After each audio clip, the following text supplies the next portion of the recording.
All right, good morning. I'd like to call this meeting of Senate Finance and Ways and Means to order. And we've got a dense agenda this morning and a lot of things to discuss. But we'll start with the roll. Assemblywoman Benitez Thompson. Here. Assemblyman Farrison. Assemblywoman Garlow. Here. Assemblyman Hafen. Here. Assemblywoman Howdicke. Here. Assemblyman Levitt. Here. Assemblywoman Miller. Here. Assemblywoman Monroe Marino. Here. Assemblywoman Peters. Here. Assemblyman Roberts. Here. Assemblywoman Titus. Here. Assemblywoman Tolles. Here. Assemblyman Watts. Here. Senator Canizaro. Senator Jennis. Here. Senator Dondero Loop. Here. Senator Goycochea. Here. Senator Hammond. Here. Senator Kieckeffer. Here. Senator Ratty. Here. Senator Severs-Gansert. Here. Assemblywoman Carlton. I am here. Chair Brooks. Here, and please mark the other members present as they arrive. And I just want to also remind the public that we'll be having public comment at the end of this agenda, and we will also, the public comment is available on the telephone, and on the agenda is the information on how the public can participate. And we will start with, today we have a budget closing from the Governor's Office of Finance, the COVID-19 relief programs, and then later, after that, we will have reports from subcommittees on budget closings, and today we're going to have a Department of Administration, excluding the State Public Works Division. We'll have the Nevada System of Higher Education. We'll have the Department of Health and Human Services, Aging and Disability Services Division. We'll have the Department of Conservation and Natural Resources, the Department of Wildlife, and the Office of the Military. And so staff has distributed our first budget closing information to the members, and give them just a minute to take a look at that, and then we'll have Mr. Thorley walk us through that.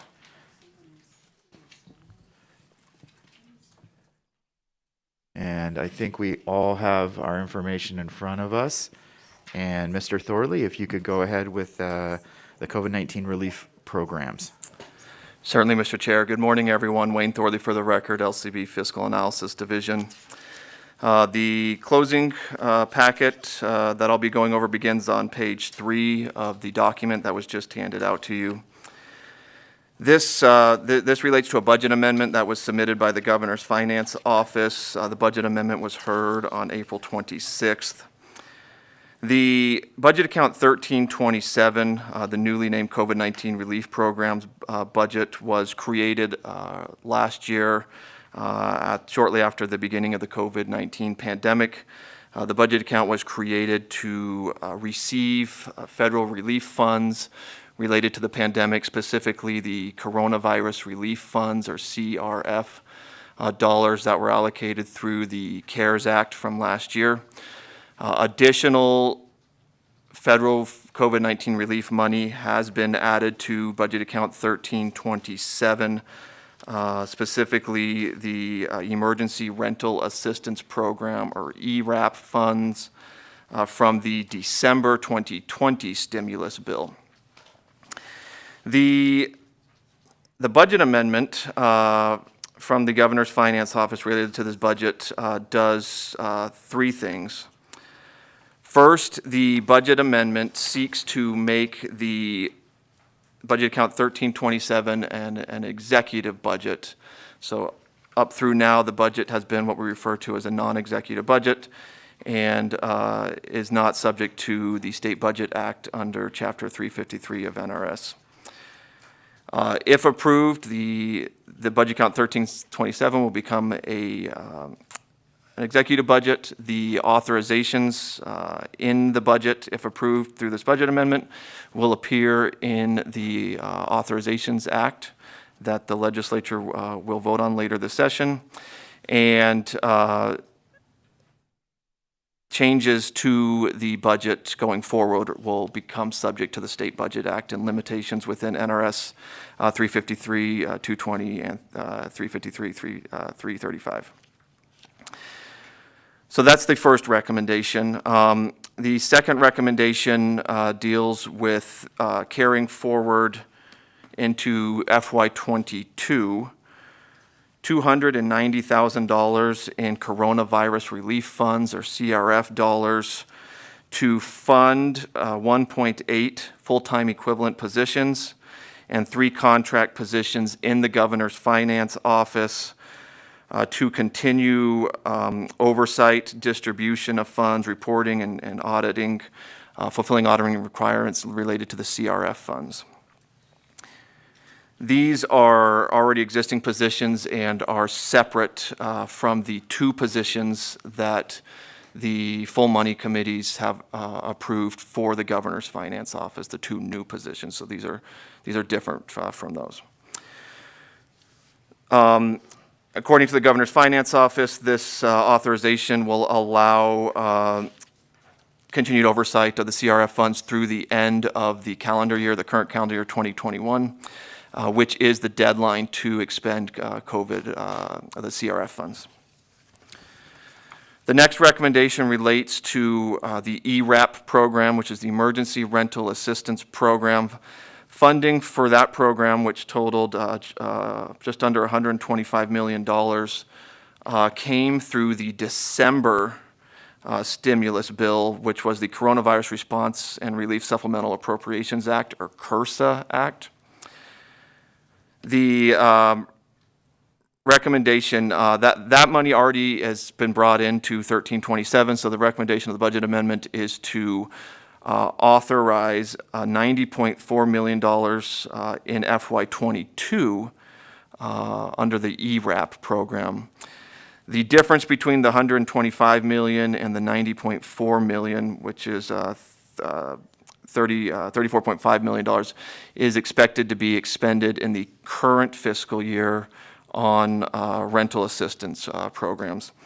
The Governor's Finance Office has confirmed that agreements have been reached with the 3 local agencies that will be distributing the funds. That includes the Clark County Social Services, the Reno Housing Authority, and the Nevada Rural Housing Authority, so those agreements are in place. To date, $3.5 million has been expended on the rental assistance program, and again, they are anticipating that $34.5 million be expended through the end of the current fiscal year. So those are the 3 things that the budget amendment does. Makes the budget an executive budget account. Authorizes CRF funding through the end of the current calendar year for the positions that provide oversight of the funds, and then authorizes funding through the end or in FY22 for the Emergency Rental Assistance Program. I would note that it is, and the Governor's Finance Office confirmed this, it is their intention that when the $2.7 billion from the American Rescue Plan, state and local fiscal recovery funds are received by the state, that money will go into this budget, and from there will be distributed to various agencies. The question for the committee today is, does the committee wish to approve Budget Amendment A216481327, which includes federal funding of $90.6 million in FY22, budgeted in a new COVID-19 relief funding budget in the executive budget, and staff would request authority to make technical adjustments as necessary. And Mr. Chair, certainly happy to answer any questions that the committee might have about this budget and the budget amendment. Thank you, Mr. Thorley. Do we have any questions from the committee on this budget amendment? Chair Carlton? Thank you very much, Mr. Chairman. This has been a lot of work and the progress, and I really like the way this is put together. I especially am very happy to I know it doesn't make the speaker's heart sing, the spreadsheets that are involved. He's shaking his head. But they're very concise. It gives us a real picture of where the dollars are going and who's benefiting from those dollars. And I especially want to say that I really appreciate page 9 of this, being able to break it all out so that folks who haven't been, inside the bubble on this can take the sheet and talk to folks and say, there's so much went to SNAP, so much went to safe housing, so much went to the courts. So I really appreciate the work that was put in to be able to do this so that it makes it easier for us to explain to the public exactly how these dollars are hitting the ground and helping families. So thank you very much. Thank you, Chair Carlton. And I also just wanted to confirm, and I know that when we made this decision earlier in the session, that this account will be the place where we'll receive all of the federal dollars that will be coming into the state of Nevada. That will be the ARP and any additional relief dollars that are coming into the state of Nevada will be flowing into this account, and it will be an executive budget account. And I just wanted to confirm that. I know that that's what you stated, and I know we have Director Brown on the call as well. But I just wanted to make sure that we confirm that.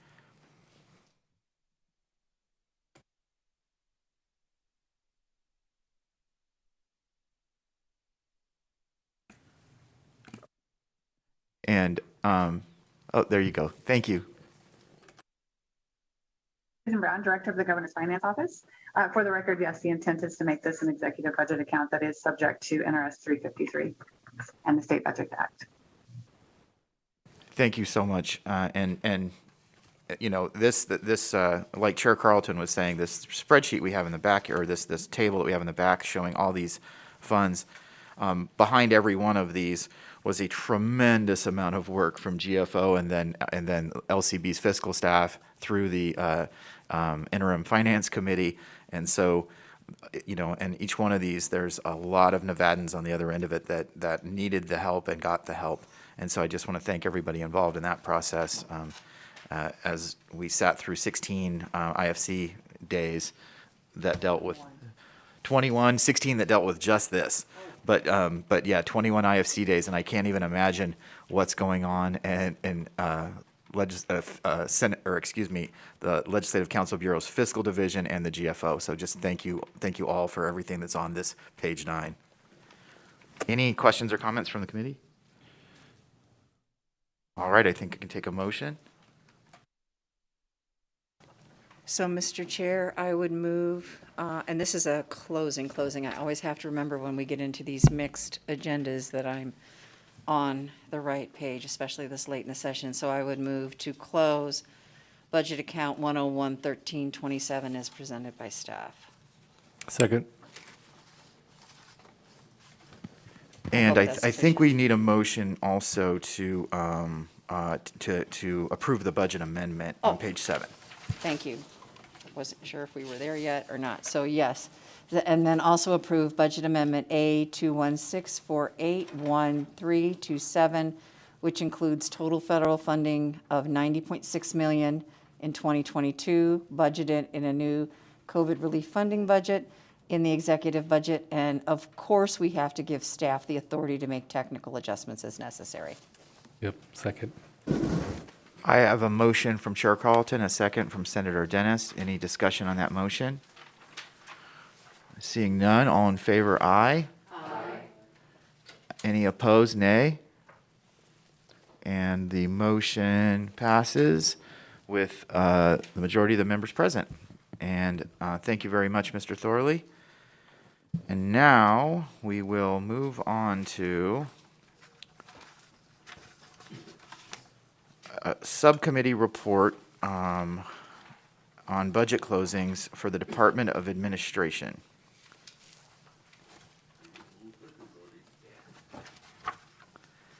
And those documents are being distributed right now. We'll give you a few minutes to get the documents and get set up.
All right, I think everyone's got them, so we can get started with this subcommittee closing report. Thank you, Mr. Chair. James Malone, LCB Fiscal for the record. I will be presenting the subcommittee report for the Department of Administration. The Joint Subcommittee on General Government has completed its review of the Department of Administration budgets for the 21-23 biennium. The closing recommendations of the subcommittee resulted in no changes in general fund appropriations over the 21-23 biennium when compared to the governor's recommended budget. The following comments describe the more significant recommendations of the Joint Subcommittee. Director's Office Budget Account 1337. The subcommittee recommended approval of the reclassification of a Nevada Commission for Women position commensurate with changes in duties and consistent with the actions of the Interim Finance Committee on April 1st, 2021, with a corresponding change in the funding source for 50% of the position's cost to Director's Office cost allocation. Juvenile and Family Court Judges. Budget Account 1302.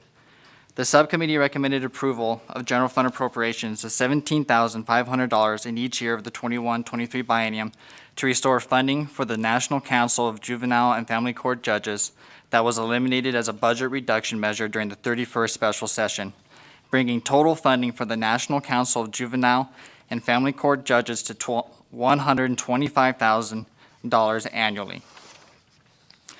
The subcommittee also recommended approval of general fund appropriations of $1,750 in each year of the biennium to restore funding for the National Judicial College's Dividing the Waters program that was eliminated as a budget reduction measure during the 31st special session, bringing total funding for the National Judicial College's Dividing the Waters program to $12,500 annually.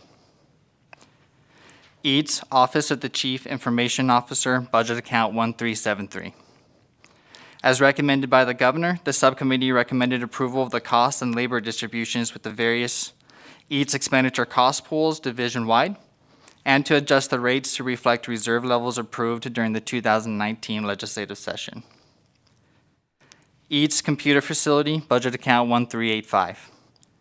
Subcommittee recommended approving the implementation of a multi-factor authentication platform statewide utilizing $2 million in reserves over the 21-23 biennium as recommended by the governor.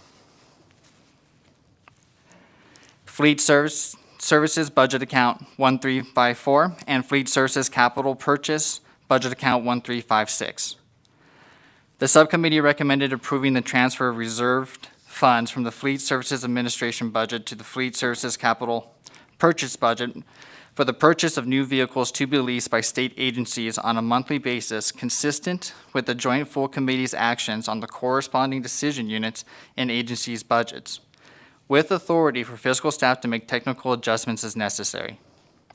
The recommendation includes $1.3 million for 33 vehicles over the 21-23 biennium included in the executive budget, including a technical adjustment to fund the related Department of Motor Vehicles title fees, $298,736 in fiscal year 2022 for 8 vehicles included in budget amendments A215671354 and A215661356, with a technical adjustment to fund the related DMV title fees, and a technical adjustment to fund 1 vehicle that was not included in the Fleet Services budgets, although it was included in the budget for the Department of Corrections Director's Office.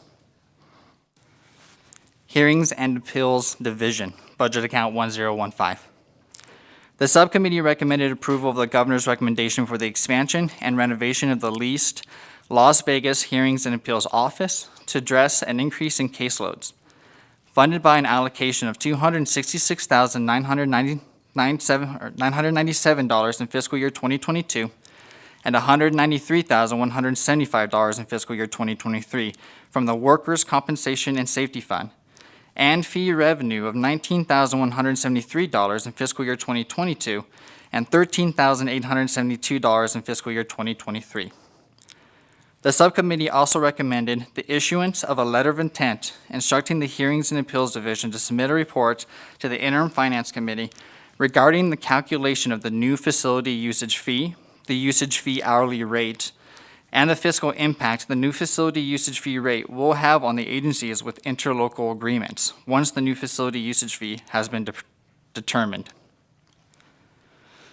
HRM, Human Resource Management, Budget Account 1363.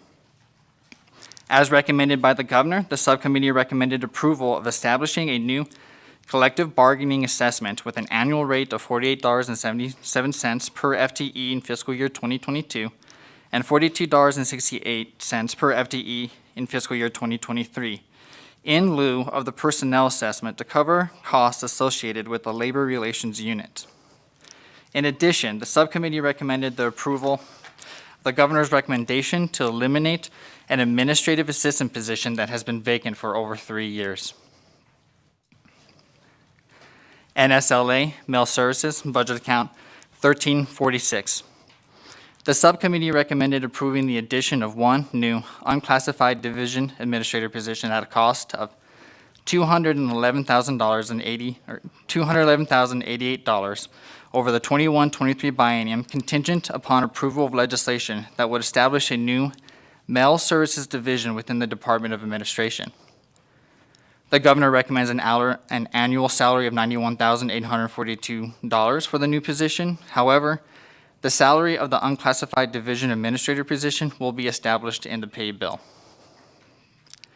The subcommittee further recommended approving budget amendment A215271346, which recommends one new mail service clerk position, funded by reserve reductions of $97,680 over the 21-23 biennium, and provided fiscal staff with authority to enter technical adjustments as needed. The subcommittee recommended not approving the governor's recommendation to eliminate mail stop services for the Office of the State Controller's Las Vegas office, which is consistent with the Money Committee's action in closing the Office of the State Controller's budget. The subcommittee recommends closing the following Department of Administration budgets, as included in the executive budget, with technical or no adjustments. Merit Award Board, Budget Account 1345. Administrative Services, Budget 1371. Deferred Compensation Committee, Budget 1017. Each Agency IT Services, Budget 1365. Each Data Communications and Network Engineering, Budget 1386. Each Telecommunications, Budget 1387. Each Network Transport Services, 1388. Each IT Security, 1389. The Office of Grant Procurement Coordination, Budget 1341. HRM, Agency HR Services, Budget 1360. HRM Unemployment Compensation, Budget 1339. NSLA State Library, Budget 2891. NSLA Archives and Public Records, Budget 1052. NSLA Library Cooperative, Budget 2895. NSLA Mail Services Equipment, Budget 1347. NSLA IPS Equipment Software, Budget 1053. Purchasing, Budget 1358. Federal Surplus Property Program, Budget 1367. Insurance and Loss Prevention, Budget 1352. The subcommittee also recommended approving technical adjustments noted by staff and authorized fiscal staff to make other technical adjustments as needed. Mr. Chair, this concludes the subcommittee report for the Department of Administration. All right, thank you, Mr. Malone. Do we have any questions from the committee on this subcommittee closing report?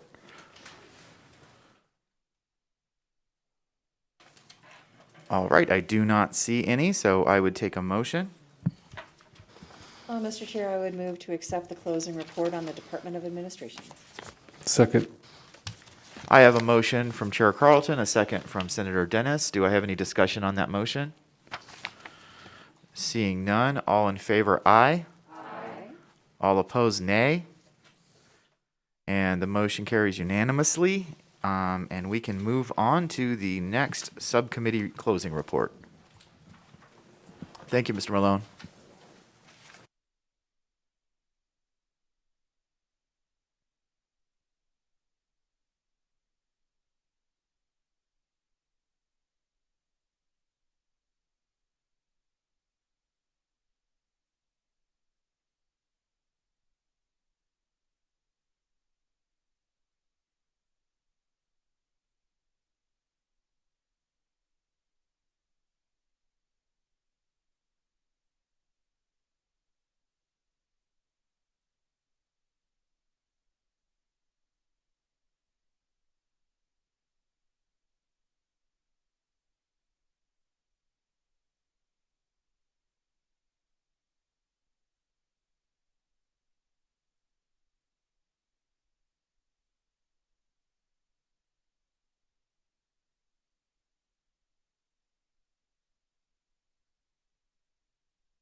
All right, we can now hear the subcommittee closing report on the Nevada System of Higher Education.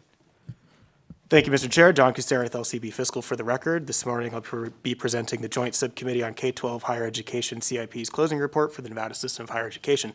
Fiscal staff note that follow-up information received by the agency was provided to all members of the joint subcommittees yesterday. On May 6, 2021, the Joint Subcommittee on K-12 Higher Education and CIP completed its review of the Nevada System of Higher Education, or NSHE, budget recommendations in the executive budget for the 21 to 23 biennium. The subcommittee's actions resulted in an increase of general fund appropriations of $617 in fiscal year 22 and $778 in fiscal year 23. The subcommittee approved the following closing actions, beginning with the governor recommended budget reductions. The subcommittee recommended $84.5 million in general fund reductions each year of the 21 to 23 biennium across all NSHE state-supported budgets, as recommended by the governor. Reductions identified by the agency include a hiring freeze of approximately $47.4 million per year, reduced travel at $1.9 million per year, operating expenditure reductions of approximately $32.3 million per year, a reduction to the Silver State Opportunity Grant of $600,000 per year, and revenue expenditure offsets between non-state and state-supported budgets of $2.2 million per year. Moving to the NSHE funding formula and performance funding pool for instructional budgets. The subcommittee recommended approval of the governor's recommendation to continue funding the 7 state-supported operating instructional budgets with the higher education funding formula and distributing general fund appropriations based on NSHE institutions' fiscal year 2020 weighted student credit hours. The subcommittee recommended to fund weighted student credit hour caseload adjustments with general fund appropriations of $24 million in each fiscal year of the 21 to 23 biennium, as recommended by the governor. As a component of the funding formula, the subcommittee recommended approval of the governor's recommendation that Great Basin College and Western Nevada College receive general fund appropriations of $368,520 and $387,885, respectively, in each fiscal year of the 21 to 23 biennium for small institution funding, and that the funding be appropriated prior to the calculation of the weighted student credit hour value as a pre-formula allocation. The subcommittee recommended approval of $5.7 million in each year of the 21 to 23 biennium for the University of Nevada, Reno to fund research space operations and maintenance funding, as recommended by the governor. The subcommittee recommended approval of $4.6 million in each fiscal year of the 21 to 23 biennium for the University of Nevada, Las Vegas to fund research space operation and maintenance funding, also as recommended by the governor. Research O&M funding for both universities was recommended as a pre-formula allocation to be appropriated prior to the calculation of the weighted student credit hour value. The subcommittee also recommended the issuance of a letter of intent requiring the universities to develop a uniform methodology for tracking research, operation, and maintenance expenditures and outcomes, with a requirement to report to the Interim Finance Committee on actual expenditures and benefits resulting from this funding. The subcommittee recommended approval of the governor's recommendation as amended to approve performance funding levels of $93.7 million in fiscal year 22 and $94.1 million in fiscal year 23, representing a 20% set-aside of general fund appropriations after consideration of the governor recommended budget reductions. As each institution achieved 100% of its fiscal year 2020 performance target, the subcommittee recommended to include fiscal year 2022 performance funding in each institution's general fund appropriation, eliminating the need for the institutions to submit work programs for Interim Finance Committee consideration to facilitate a known transfer of performance funding in fiscal year 22. Moving to the budgeting of student-derived revenues on page 3 of your closing packet, the subcommittee recommended approval of student-derived non-general fund revenue for the 7 formula instructional institutions, 4 professional schools, the capacity enhancement budget, and the prison education budget as recommended by the governor for the 2021 to 23 biennium, inclusive of technical adjustments based on updated projections received from the system. The subcommittee recommended to continue the existing policy initially adopted by the 2013 legislature that non-general fund revenues, including registration fees, non-resident tuition, and miscellaneous student fees, should not offset the amount of general fund appropriations that would otherwise be budgeted. Additionally, the subcommittee recommended inclusion of back language in the 2021 Authorizations Act that would allow NSHE to balance forward unexpended non-general fund revenues to the next fiscal year, as well as the authorization to expend increases in student-derived revenues without Interim Finance Committee approval, but with required reporting. Moving to increasing capacity system-wide. The subcommittee recommended approval of the governor's recommendation to provide general fund appropriations of $10.2 million in each year of the 21 to 23 biennium to complete the 5-year capacity enhancement plan for the College of Southern Nevada, Great Basin College, Truckee Meadows Community College, Western Nevada College, Nevada State College, and the Desert Research Institute. The funding would support the institution's effort in the development and sustainability of capacity for programs that align with workforce and economic development needs of the state, and for DRI to expand its research efforts. The subcommittee recommended that the enhancement funding be approved as one-time funding for the 21 to 23 biennium, and directed the institutions to remove the one-time funding from the base budget in its budget request for the 23 to 25 biennium. Finally, the subcommittee recommended issuing a letter of intent requiring the institutions to report to the Interim Finance Committee on a semi-annual basis, including an expenditure report detailing how capacity funding is being spent, a status update on the program supported through the funding, and the identification of generated weighted student credit hours by program area resulting from capacity enhancement funding. Next is the Desert Research Institute. The subcommittee concurred with the governor's recommendation to continue to fund the Desert Research Institute's budget based upon the DRI funding formula model for institutional support and research administration functions, with general fund appropriations of $3.5 million in each fiscal year of the 21 to 23 biennium. The subcommittee also approved the governor's recommendation to fund DRI's operation and maintenance costs of $3.8 million, of which $3.7 million is general fund in fiscal year 22, and a total of $3.9 million, of which $3.7 million is general fund in fiscal year 23. The subcommittee recommended approval of net cumulative general fund appropriations of $277,848 in fiscal year 22 and $287,747 in fiscal year 23 to account for inflationary increases not otherwise accounted for in the DRI formula. Next is the Nevada Teach program. The subcommittee recommended approval of the governor's recommendation of $150,000 in general fund appropriations each year of the 21 to 23 biennium to continue the Nevada Teach program at the University of Nevada, Reno. For the UNR 2017 Engineering Building Debt Service budget, the subcommittee recommended approval of the governor's recommendation to remove $2.9 million in general fund appropriations from the UNR 2017 Engineering Building Debt Service budget each year of the 21 to 23 biennium, and instead to fund the debt service out of the Treasurer's Bond interest and redemption account. Regarding budget position reconciliation, the subcommittee recommended approval of the governor's recommendation to include 264.96 positions in the NSHE state-supported budget, funded with offsetting reductions in operating expenditures, student-derived revenues, and federal funds. These position additions are largely administrative in nature and represent a reconciliation between what was approved by the Board of Regents over the 2019 to 20 interim and what was approved by the 2019 legislature. The subcommittee also recommended the issuance of a letter of intent instructing NSHE to provide a report to the Interim Finance Committee over the 21 to 22 interim, specifically identifying new positions created and positions eliminated as a result of funding actions taken by the 2021 legislature. The letter of intent would additionally instruct NSHE to clearly denote positions approved and eliminated by the Board of Regents as compared to the positions approved in the state-supported budgets by the 2021 legislature when preparing the 23 to 25 biennium budget. The subcommittee also recommended the adoption of a new budget policy that would base general fund appropriations for future cost of living adjustments or salary reductions at a level proportional to the amount of general fund appropriations within each NSHE state-supported budget. Moving to funding for the non-formula and professional school budgets, the bottom of page 6 of your closing packet. The subcommittee recommended approval of the governor's recommended 21 to 23 biennium funding levels for 17 NSHE non-formula state-supported operating budgets in the executive budget.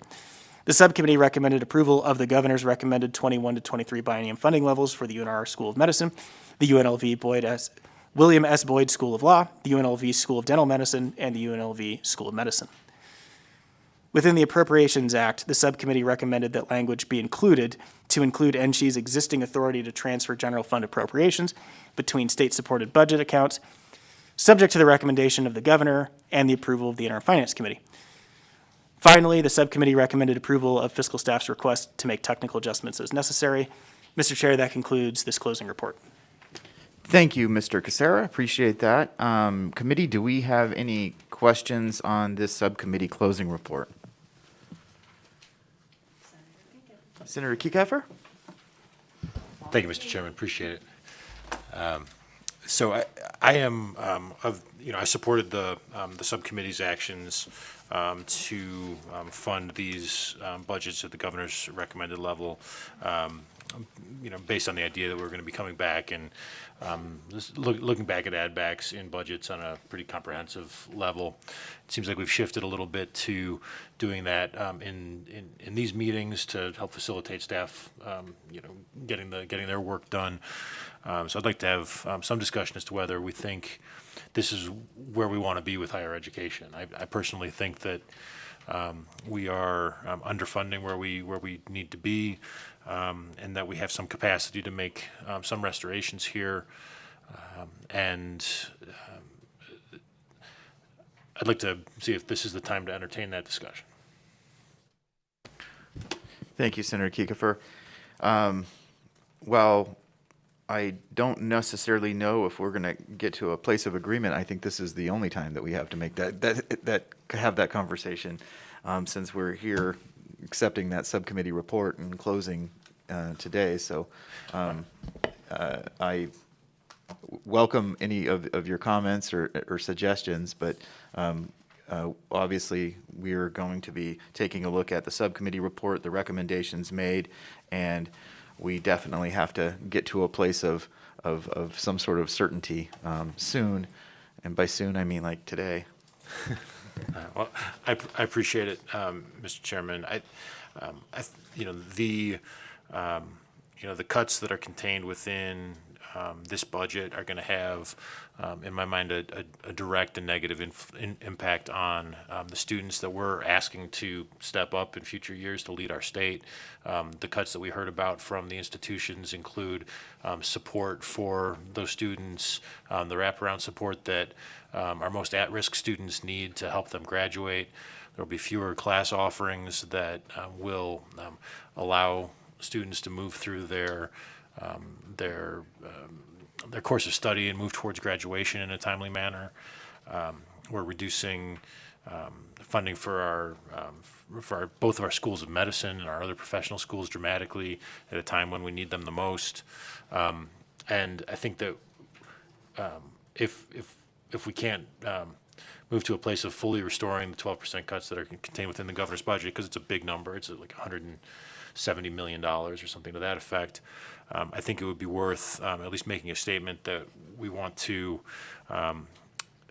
prioritize higher education in our state and add them back in a commensurate way with some of our other programs.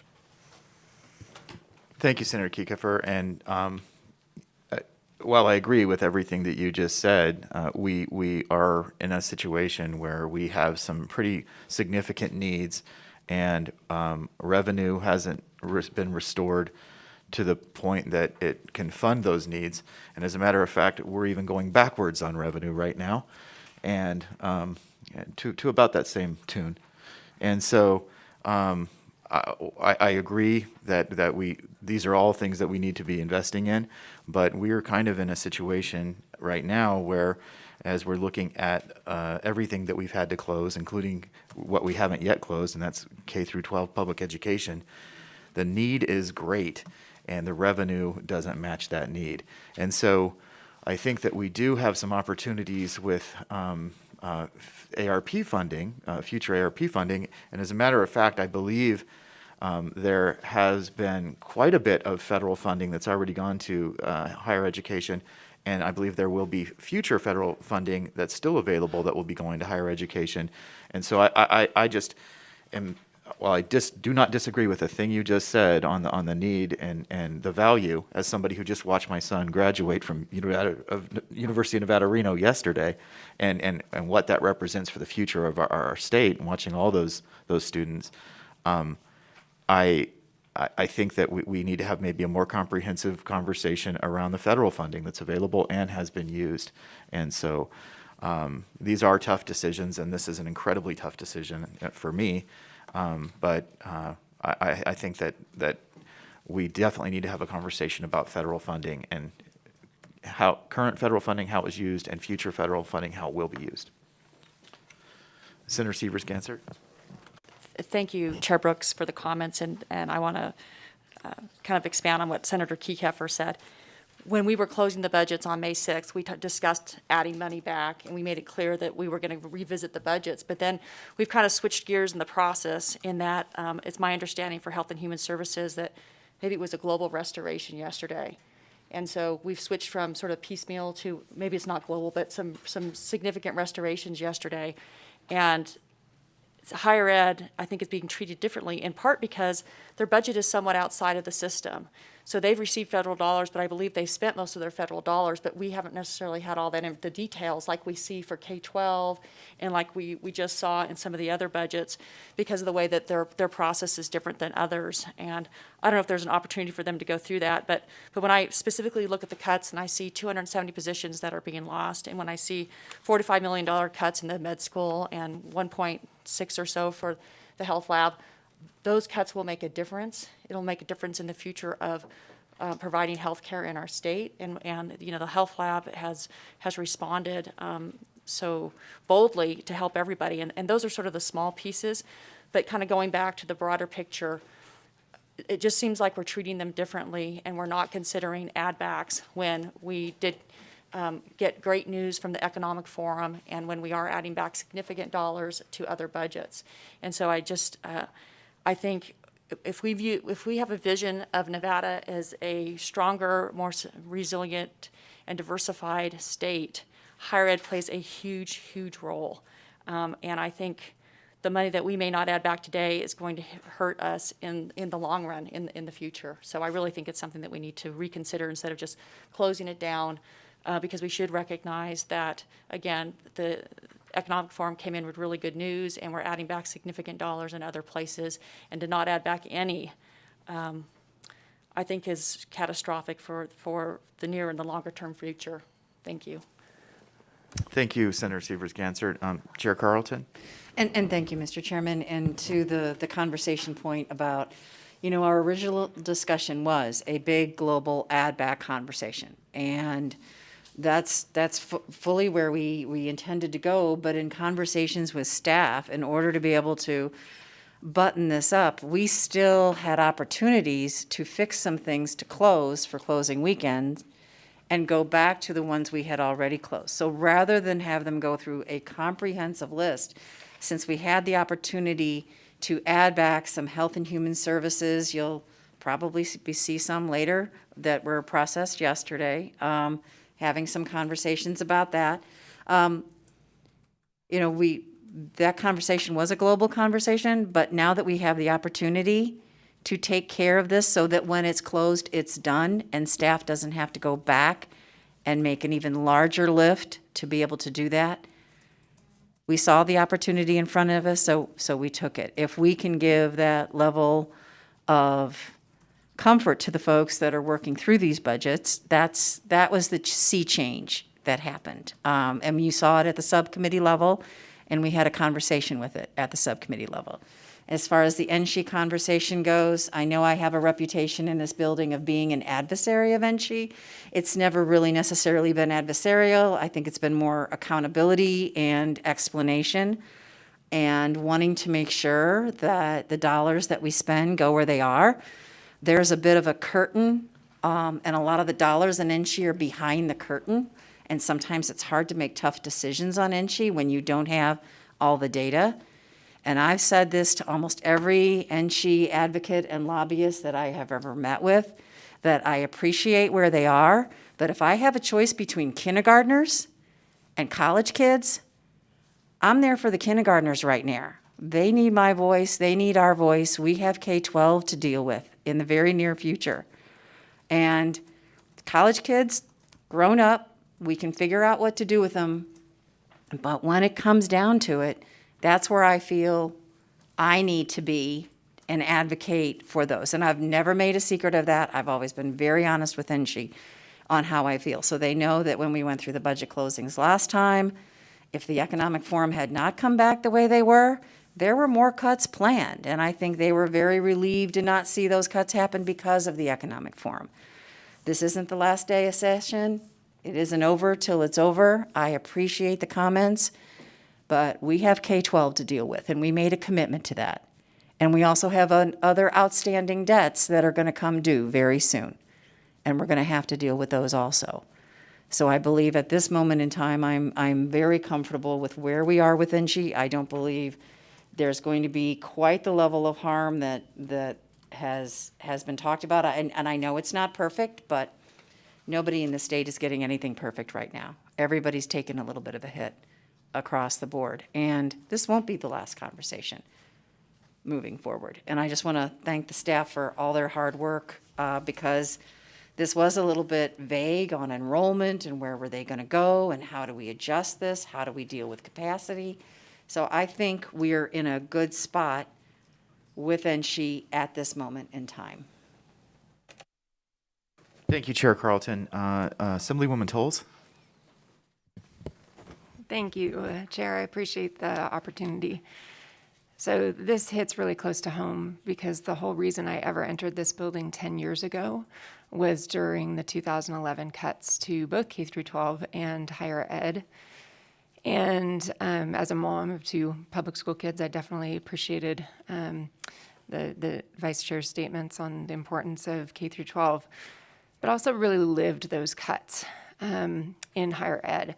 I watched half my department take early retirement, some of my favorite professors before they planned on it. I watched our grad school get closed, and I'll never forget it at 9 o'clock at night, pulling on the side of a road, just counseling one of my students who was in tears because now she didn't know what to do with her life. And I'm actually still in touch with that student, and she just finally graduated from nursing school last year, but it took her almost these last 10 years to find her way. I watched our class sizes grow exponentially, have to be pushed online or into large lecture halls.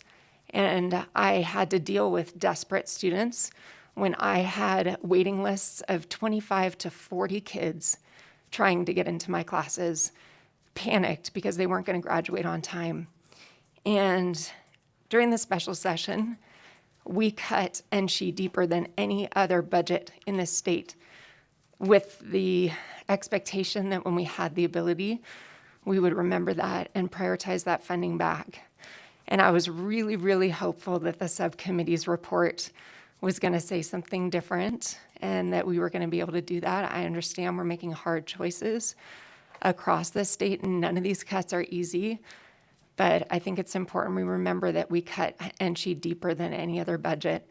And I'd really like to see us prioritize getting that money back. I know that we've been able to prioritize other funds, and I'd like to see us keep that commitment. Thank you. Thank you, Assemblywoman. Senator Ratty? Thank you, Chair. I don't want to extend this too terribly longer, but I do appreciate the opportunity just to make a couple comments. First of all, I really appreciate the comments from my colleagues, and I agree, and I do think that we need to prioritize higher ed, and I do think that higher ed is going to be essential as we talk about coming out of the pandemic and our economic recovery, and that is something that we should be considering. I just wanted to, and I really appreciate Vice Chair Carlton's comments about this is the today decision, and there's still 16, are we at 16? However many days left. 15 days left. I just thought it was important to talk about scale just a little bit because we have shifted. I don't think there's been a sea change in shift that we are still in the place where we really need to understand how much money we have available, which I think will happen more after this upcoming weekend before we can make big decisions. And so since HHS was specifically brought up, I want to talk about that the decisions that were made yesterday in total were $17 million, primarily on programs that draw down federal match at about a 2/3 match that generated the additional federal dollars, and that at least the initial inclination is it looks like ARP funding couldn't be used for because of the federal match.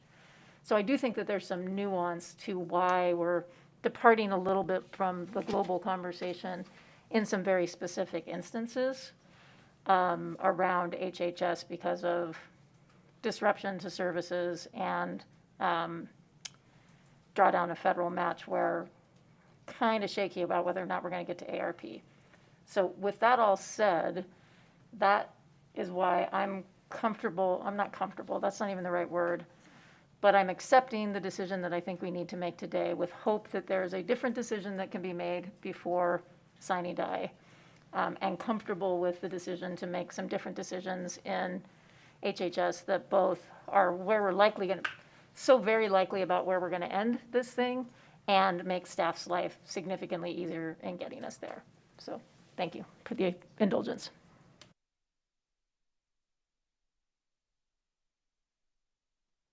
Thank you. Any other questions from the committee on this subcommittee closing report? All right. I just. I'm sorry. Yeah. Please, Assemblywoman Benitez Thompson. Thank you so much. Sorry, I've just been inspired. You know me, I've got something to say, so I'll feel better after I say it. I want to make sure we're acknowledging the fact that, or at least as I see it, the conversations are different when we're talking about social safety net programs and just trying to hold together our delicate and tenuous underfunded social safety net programs versus funding for the university. I heard comments about what we did during special session. Those are really hard decisions to make, but ultimately, when we said, what are the resources available and what systems need help, social safety welfare programs don't have investment accounts to pull money from to make them whole. And the cuts to this institution were largely came from investment accounts. And so I just want to make sure that we are talking about these respective programs in an accurate way. I've also said in all my meetings with the chancellor and with different presidents that it's always difficult because we support NSHE at a great level. And there are studies out there that say, and you heard the chancellor say in her opening remarks, state of Nevada puts a lot of dollars into the higher education system, even at a better rate than some of our surrounding states. We do pretty well at this. So the accusation that we don't care enough or we don't do enough is always one that sits sideways with me, because I think it is factually untrue. And I think that to paint this committee, any of us, as in a spot of being less than concerned about students it's just hyperbolic rhetoric that does nothing to actually help us have sincere conversations. And so I just think that that's the wrong way to paint this conversation. Thank you, Assemblywoman. Any other conversation or questions on this subcommittee report? All right, I do not see any, and I would take a motion. And Mr. Chair, I would move to accept the joint subcommittee closing report on the Nevada system of higher education. Second. I have a motion from Chair Carlton, a second from Senator Dennis. Any discussion on the motion?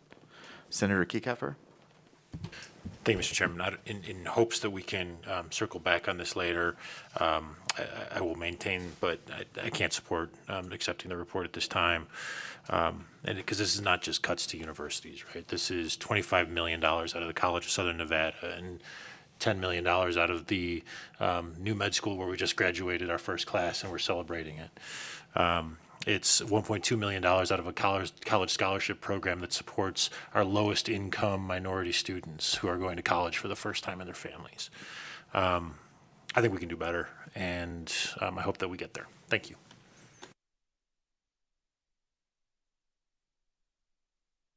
Speaker Frierson. Thank you, Mr. Chair. I always appreciate when there's a tough decision that we all of a sudden want to talk about minorities and low income and the most challenging. I think that we are in this together. And in particular on this committee, it requires that we make tough decisions and that we rely on each other in the long game to use the federal dollars that we have in order to true things up. And so I think that it's a bit unfair to pick and choose, knowing that the likelihood of it passing means I can hold my nose and ignore it and let it go and say I'm not going to support it, but I might support it later. But when later comes and we're able to use federal dollars, then we all of a sudden want to jump together and say kumbaya. This work requires tough decisions, and it requires that we acknowledge that we're in it together. And it's just a little bit frustrating when we, I think, paint a partisan picture or a policy or rhetorical position on some of these tough decisions and not have a willingness to join in the fight. But none of these are pleasant things. We worked with NSHE to make sure that we applied those cuts previously in ways that they acknowledged they could absorb. And so I just feel like we got to be in this together, and we can't pick and choose when we care about some of these issues and only jump in at the end of the day and want to take some victory lap when we weren't in the trenches willing to make the tough decisions in the middle of the process. Senator Severs-Gansert. Thank you, Chair Brooks. I'm not going to support the motion either. And I have to say, I mean, we've done this a number of times. There's always tension between K-12, higher ed, health and human services, some of the big budgets, because they are so big. They take up most of the general fund, and I think they're all priorities. And we all support them. I just think that this budget is being treated differently, and that we need to look at it again. And maybe we're going to close. It sounds like we're going to close as we are today, but as we try to rebound back from COVID-19 and we look at workforce and we look at the future of the state, I think they're critically important. And that's not to say that Health and Human Services isn't and K-12 isn't.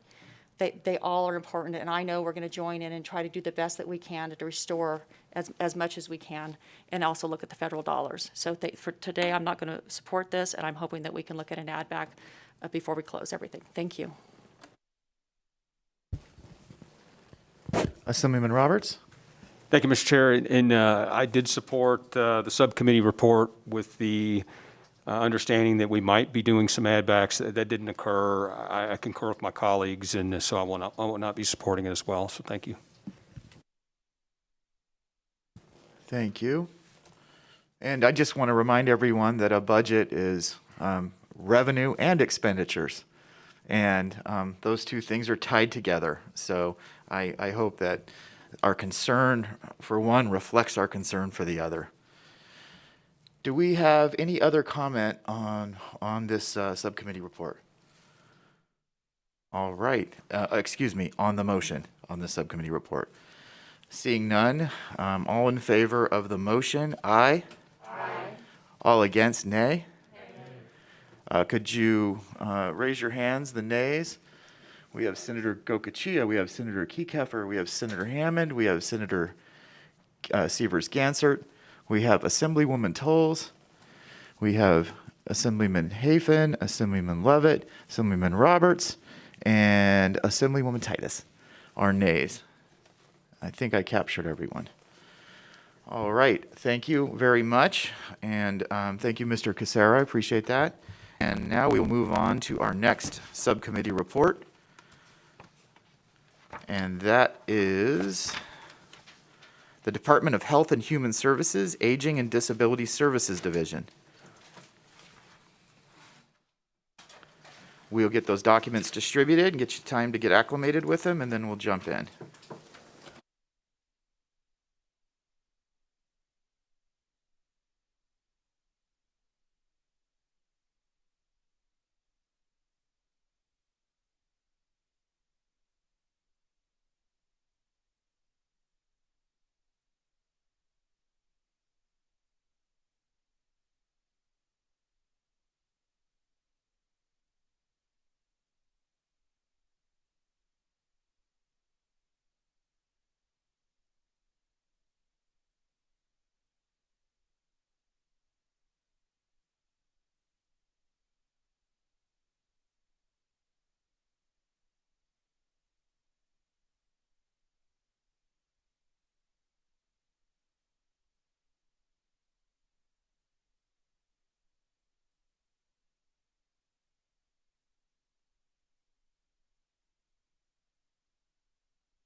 All right, I think everybody's got their documents and has had a chance to begin to review them. And so now we can hear the Joint Subcommittee on Human Services closing report on the Department of Health and Human Services Aging and Disability Services Division. Thank you, Mr. Chair. Kimber Ellsworth, Fiscal Analysis Division, for the record. I will be presenting the Joint Subcommittee closing report for the Department of Health and Human Services Aging and Disability Services Division. The Joint Subcommittee on Human Services has completed its review of the budgets for the Aging and Disability Services Division of the Department of Health and Human Services. The closing recommendations of the subcommittee result in net reductions in general fund appropriations of $5.9 million in fiscal year 2022, and net additional general fund appropriations of $682,712 in fiscal year 2023 when compared to the governor's recommended budget. The following comments describe the more significant recommendations of the subcommittee. For the Patient Protection Commission, budget 3055, the governor recommended transferring the Patient Protection Commission from the Office of the Governor's budget to the Aging and Disability Services Division as a new standalone budget. However, the subcommittee alternatively recommended approval of transferring the Patient Protection Commission to the Office of the Director of the Department of Health and Human Services as a new standalone budget, contingent upon the passage of enabling legislation. For the Senior RX and Disability RX budget 3156, the subcommittee recommended approval of the governor's recommendation to eliminate the pharmacy subsidy portion of the Senior RX and Disability RX programs to align with changes to federal Medicare Part D prescription drug coverage, and to continue the insurance premium subsidy portion of the programs. Rather than reducing Healthy Nevada funds by $1.3 million over the biennium, as recommended by the governor, the subcommittee recommended additional Healthy Nevada funds of $195,225 over the biennium to support updated March 2021 caseload projections for the Senior RX and Disability RX insurance premium subsidy portion of the programs, for net Healthy Nevada Fund reductions of $1.1 million over the 2021 to 23 biennium. For the Early Intervention Services budget 3208, the executive budget continues the current service delivery model for early intervention services, in which case management and service delivery for 50% of the caseload is provided by the state, with the remaining 50% of service delivery provided by community providers. The subcommittee recommended approval of caseload and staffing adjustments to reflect updated caseload projections as of March 2021, which resulted in net additional funding of $525,178 over the 2021 to 23 biennium, including $555,733 net general fund increase, which is a reduction of $1 million in total funding, including $810,603 net general fund reduction over the biennium when compared to the executive budget. The adjustments include the elimination of 17 vacant developmental specialist caseworkers and the addition of 12 developmental specialist supervisors and 1 administrative assistant position, for a net reduction of 4 positions to align the caseload staffing with the recommended revised ratio of 1 caseworker position to every 19 clients and 1 supervisor to every 7 caseworkers. The subcommittee also recommended approval of the governor's recommendation to reduce the rate paid to early intervention services community providers as a budget reduction measure from $565 to $500 per child per month, effective July 2021, with the updated caseload projections as of March 2021, resulting in general fund savings of $2.9 million over the 2021 to 23 biennium, which is an increase in general fund savings of $277,388 when compared to the executive budget. Thank you. For the- Ms. Ellsworth, we could pause right there, and I think we wanted to have some conversation on this particular budget.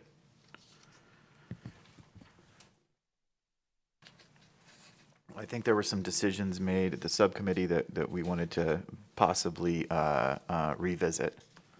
Senator Ratty? So thank you, Chair Brooks. I was so busy following along in the paperwork. I want to make sure that we're on the right one. So we're on the early intervention services? Yes, we're on Okay, great. Early Intervention Services 101-3208.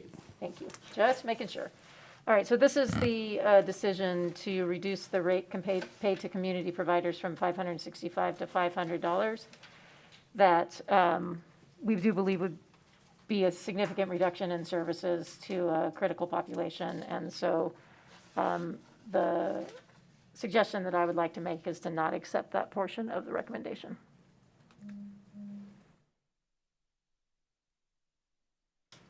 Thank you, Senator Reddy. First of all, Ms. Ellsworth, does that make sense? Does that track with the information you have? And then second, I just want to see if we have any other discussion on that particular recommendation. Yes, this is Kimber Ellsworth for the record. To reject recommendation, currently the savings for the biennium would be 2.9 million with the rate reduction. So if the rate reduction were not approved, then additional general fund appropriations of 2.9 million would be required over the biennium.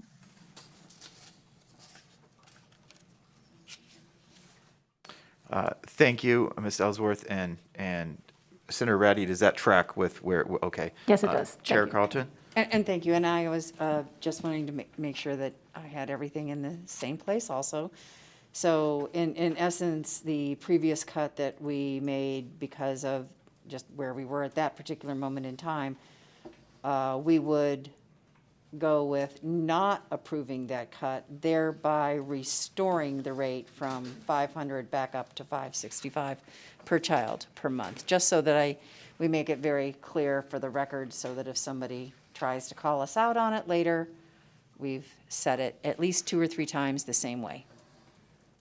And if I may, Chair, just to put a finer point on it, if you go to page 27 of the closing docket, that would be the recommendation that we would not be following. So it would be do not recommend on page 27 of the subcommittee closing document.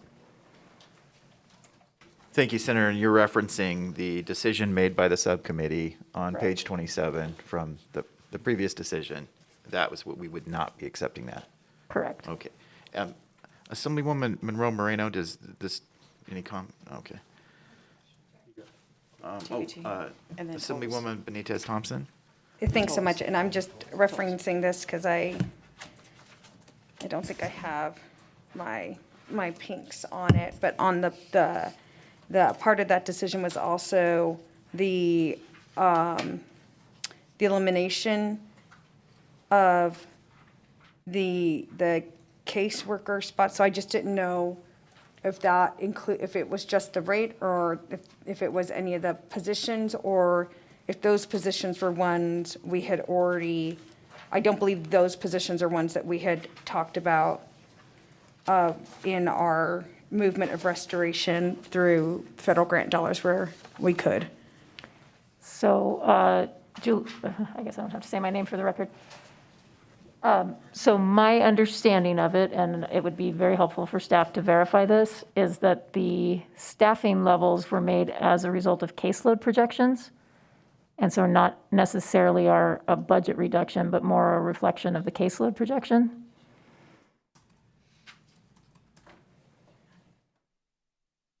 Kimber Ellsworth for the record, that's correct. So the reduction of 4 positions is directly tied to the caseload projections and the staffing ratios. And that was not a budget reduction measure. So the conversation with regard to the rate reduction for the community providers is specific to just that decision unit. And so then when I see the reference of 1 caseworker to every 19 clients and then 1 supervisor to every 7 caseworkers, those reductions just reflect getting to this ratio. Right. Okay. Thank you. Assemblywoman Tolles? Thank you, Chair, and thank you for bringing this discussion and options forward. This was one of the items that we had a plethora of discussion about throughout this process, and I think we all shared the same discomfort of the long-term impacts of not being able to intervene early that we know increase over time over the course of that client or individual's life, and also the impact that that has on need for state services down the road. And so I appreciate that we're revisiting this, and I would support not approving this piece. Thank you. Any other questions or conversation on this particular recommendation? All right, so just to clarify the recommendation, Senator Ratty, could you restate that so that? Absolutely. So using very specifically the recommendation that came out of subcommittee that's on page 27, which was to recommend the approval of the governor's recommendation to reduce the early intervention services community provider rate from $565 to $500 per child per month in E698 and E699 decision units with the March 2021 updated caseload projections to realize general fund savings of $2.9 million over the 21-23 biennium. The action would be to not accept that recommendation. Thank you, Senator. And I would take a motion on that recommendation just made by Senator Ratty. And thank you, Mr. Chairman. I would move that the full closing of this not be recommended and the restoration take place. Second. I have a motion from Chair Carlton, a second from Senator Dennis. Is the motion clear, Ms. Ellsworth? I believe so. I might have to defer to management to make sure that that was stated. And Mr. Thorley or Ms. Kaufman, is that motion sufficiently clear for the record? It is, Mr. Chair. Thank you. So we have a motion, a second. Any discussion on the motion? Seeing none, all in favor, aye. Aye. All opposed, nay. All right, that motion passes unanimously for this particular decision within this subcommittee report. And Mr. Chairman, I'd just like to note that Assemblywoman Gorlow had to step out of the room, so I wanted to make sure the record reflected that. Thank you. Oh, okay, great. Thank you, thank you. And so now we will move on to the Autism Treatment Assistance Program portion of this subcommittee report. Ms. Ellsworth, please. Thank you.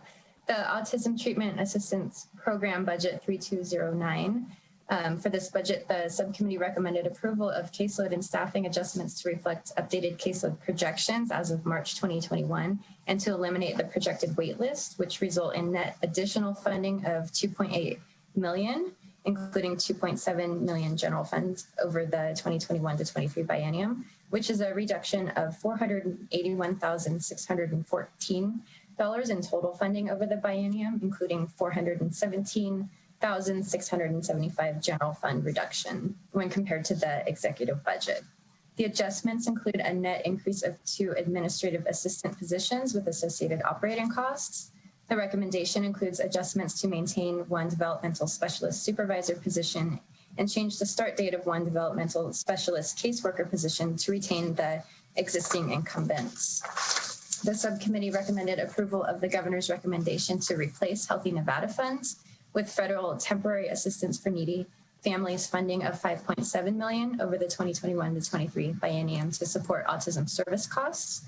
The subcommittee also recommended replacing Healthy Nevada funds with general fund appropriations of $287,000 over the 2021 to 23 biennium to support administrative expenses to ensure Healthy Nevada funds are utilized in accordance with statute.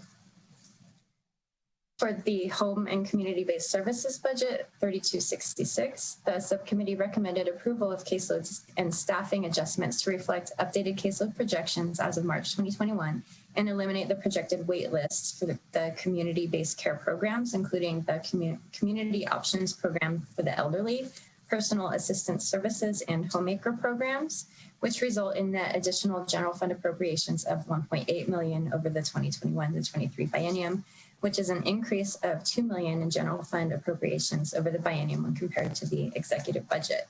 The adjustments include a net increase of 12 positions with associated operating costs to align staffing with projected caseload growth. The subcommittee recommended approval of staffing adjustments for the long-term care Ombudsman program to reflect updated caseload projections as of March 2021, which result in general fund reductions of $671,141 over the 2021 to 23 biennium, which is an increase of $422,370 in general funds over the biennium when compared to the executive budget. The adjustments include a net reduction of 4 positions to align staffing with projected caseload growth and previously approved staffing ratios, including the elimination of 5 vacant adult rights specialist caseworkers and 1 vacant adult rights supervisor, and the addition of 2 social service program specialists to perform quality assurance work. Could we pause for a second right there? Yes. And thank you very much, Ms. Ellsworth. So, committee members, at this time, I would like to propose that we look at the long-term care ombudsman program, the recommended reductions that came out of the subcommittee, and consider changing our actions to not approve this reduction, thereby restoring these positions. I feel there's some possible harm in for these adult rights advocates, the work that they do. So this was one that we had very serious concerns about and had been flagged for possible discussion in the future. Thank you, Chair Carlton. Do we have any discussion from the committee on this particular item within home and community-based services? Senator Ratty? Thank you, Chair. I would just quickly add that, the evidence is just overwhelming that the highest fatality rate from the COVID-19 pandemic happened in long-term care facilities. These long-term care ombudsmen and women's are our eyes on the ground on what's happening in care facilities. And it's not quality assurance, it's not licensing, it's very different. It's a place where families can go to share their concerns, and I just have significant concerns about not having that resource in place as we are navigating the rest of this pandemic. So I would support the recommendation. Thank you. Thank you, Senator. Any other conversation or questions on that particular item? All right. I think I could take a motion. Well, why don't we restate that real quickly for the purposes of staff before we take a motion? And thank you, Mr. Chairman. I'd be happy to restate it again. So I would move to not approve the reductions to the long-term care ombudsman program. Okay, I think that's clear. So we have a motion from Chair Carlton, Second. a second from Senator Dennis. Any discussion on that motion? Seeing none, all in favor, aye. All opposed, nay. And that motion carries and unanimously, and we can move on to the next portion of this home and community-based services budget. Thank you, Mr. Chair. The next item for the home and community-based services budget is the recommendation to approve staffing adjustments for the Adult Protective Services Program based on the caseload projections used in the executive budget for the addition of 9 social worker positions, which result in additional general fund appropriations of $1.7 million over the 2021 to 23 biennium. Additionally, the subcommittee recommended approval of a budget amendment to eliminate Federal Victims of Crime Act grant funds of $450,000 and 3 vacant positions, including 2 adult rights specialists and 1 legal research assistant, and to change the funding source for 6 existing positions, including 1 administrative assistant, 3 adult rights specialists, and 2 mental health counselors, from federal funds to general fund appropriations, for a net reduction of $518,514 in total funding over the 2021 to 23 biennium, including $68,514 net reduction in general funds. Collectively, the recommendations for the Adult Protective Services Program result in a net increase of 6 positions and net additional funding of $1.1 million over the 2021 to 23 biennium, including $1.6 million in general fund appropriations. All right, thank you. Senator Ratty, I think you have some points on this. Thank you, Chair Brooks. I think those members of the subcommittee will remember extensive conversation about this one, and if it's easier to track the conversation, it's page 49 of the subcommittee closing document. So this is a mandate, a relatively new program that we've created to extend adult protective services to very vulnerable adults. A relatively new program. The caseload projections indicated that they needed 26 staff. The budget subcommittee closing only got them to 6 staff. And it was stated by the agency that they had concerns about whether they would be able to meet the requirements of NRS in terms of providing the protective capacity to these vulnerable clients. And so the recommendation that I would like the committee to consider is adding an additional 6 positions. It would be 5 social workers and 5 social worker caseworkers and 1 social work supervisor. Because the gap between the caseload and the resources that we're giving them is so significant. I think the conversation in the subcommittee is we're basically setting them up to fail. They reported that they have a very high vacancy rate. And the question is, do they have that high vacancy rate because the caseload ratios are so high that this is not a place that folks are signing up to work at? So that's the recommendation that I'd like the committee to consider. Thank you, Senator Ratty. Do we have any other discussion from the committee on that? Assemblywoman Danielle Monroe-Moreno. Thank you, Mr. Chair, and I would agree with my colleague. When we talk about some of the most vulnerable in our communities, it is our seniors. And we can't get to the numbers that they initially requested. However, I do believe we need to give them more resources. And by adding those 6 other additional staff members will go a long way in helping some of the most needy in our community. So I would agree. Thank you, Assemblywoman. Appreciate that. Do we have any other conversation on Senator Sievers-Gansert? Thank you, Chair Brooks. Right before Senator Ratty said they have vacancies, I was thinking to myself, I wonder if we have enough social workers, the pipeline of social workers. And I absolutely agree that we should restore some of these funds. But I also recognize that we have a hard time hiring people, and this is sort of the bigger conversation too. As we work through this, I don't know when we get to the ARP funds or, if we do work through IFC, if there's positions that are critical to provide services, if we ever need to look at what we pay people. And I know that's a big ask, but honestly, I think that sometimes we aren't able to fill these positions. And in my mind, it's usually healthcare or behavioral health providers because of our structure. So again, that's sort of a bigger issue. But I was thinking exactly, do we even have vacancies and can we fill these positions? So I totally support this, and I'm very hopeful that we can fill those positions. Thank you.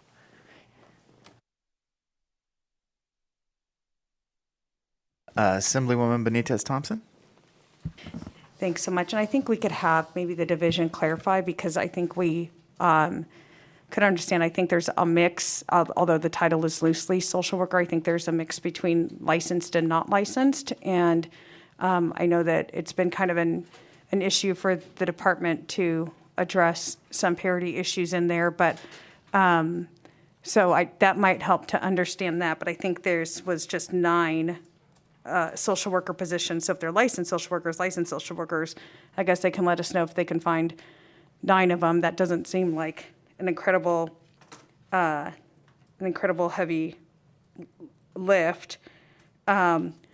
But they can clarify our spot. In past sessions, there has been a lot of work with the schools and with the licensing boards to make sure that we were addressing pipeline issues. And so I don't want it to be left for the record that hasn't been a consideration or there hasn't been work on that, because there's been a couple of different conversations over the years to make sure we were aligning workforce needs with the licensing board and also with the universities for the licensed social workers. But the department could probably answer more specifically if these are 9 licensed or if it's a mix of licensed and unlicensed.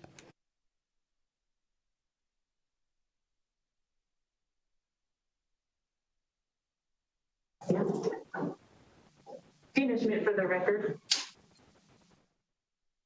hear me? Can hear you, yes. We just wanted to clarify, so these positions in adult protective services are all licensed social workers. And we often, as Assemblywoman mentioned, we have worked on the pipeline. We have a partnership with the universities for internship programs to support internships in this field. So yes, these are all licensed social workers.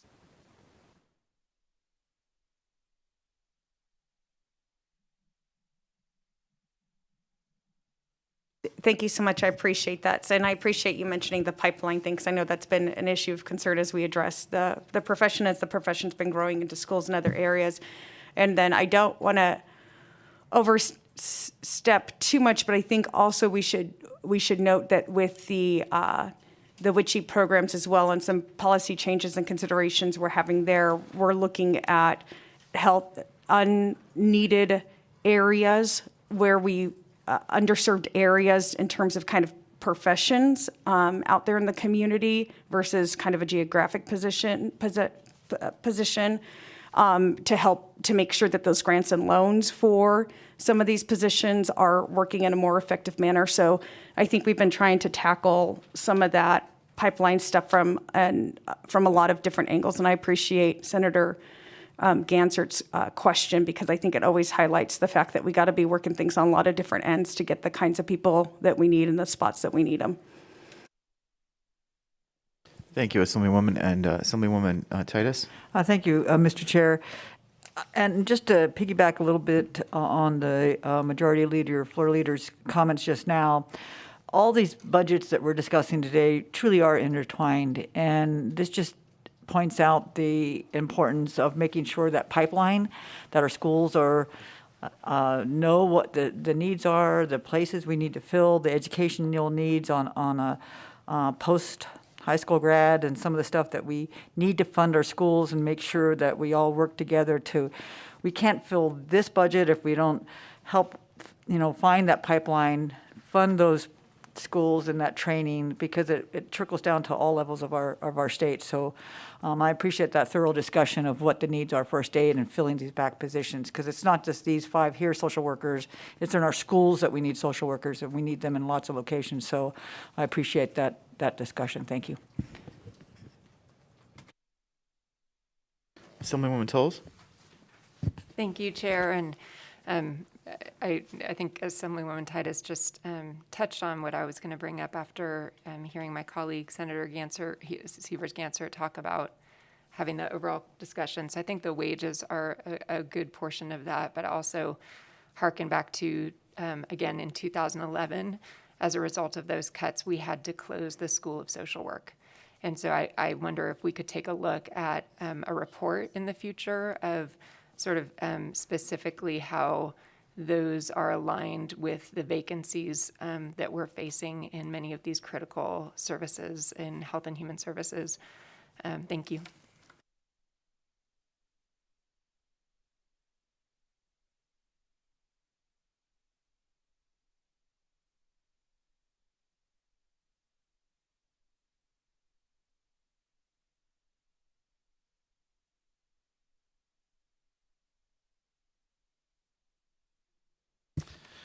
I think we're all trying to figure out if that was a question.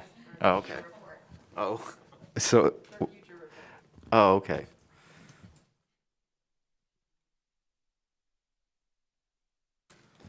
And you always have the ability to ask the agency in real time, even over the interim, on what that looks like and what the shortages might look like, and what causes there are, if there are any. Yes, thank you, Chair. That I apologize if that didn't come across clear. That was my request, is if we have that data available, either now or in the future, I'd be very interested in seeing that as part of that overarching discussion.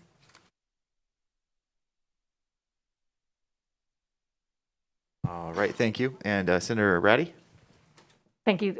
So first of all, I want to just make sure that there's clarity. So I'm using page 49 again. The subcommittee recommendation was a net increase in 6 social worker case workers, which I think we've clarified that are licensed. the recommendation would be to do that and then add an additional 5 social worker caseworkers and 1 social work supervisor. And so I would just like to check in with the agency that that supervision ratio would still make sense.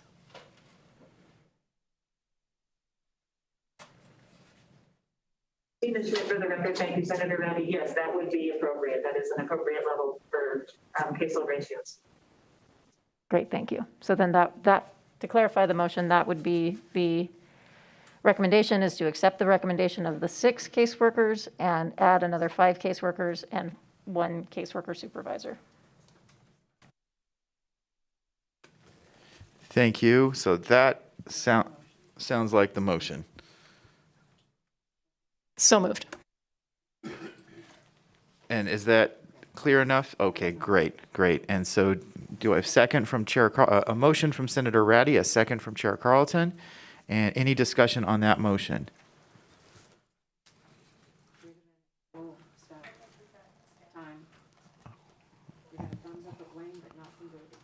Yeah, so we are going to wait on that for a minute.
Hi. Can we take a quick recess?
We are going to be coming back from a recess as soon as possible, so if there's members who are listening in a different place than here, make your way back, please.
Members, if we can make our way back to our seats.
Members, if we could make our way back to our seats.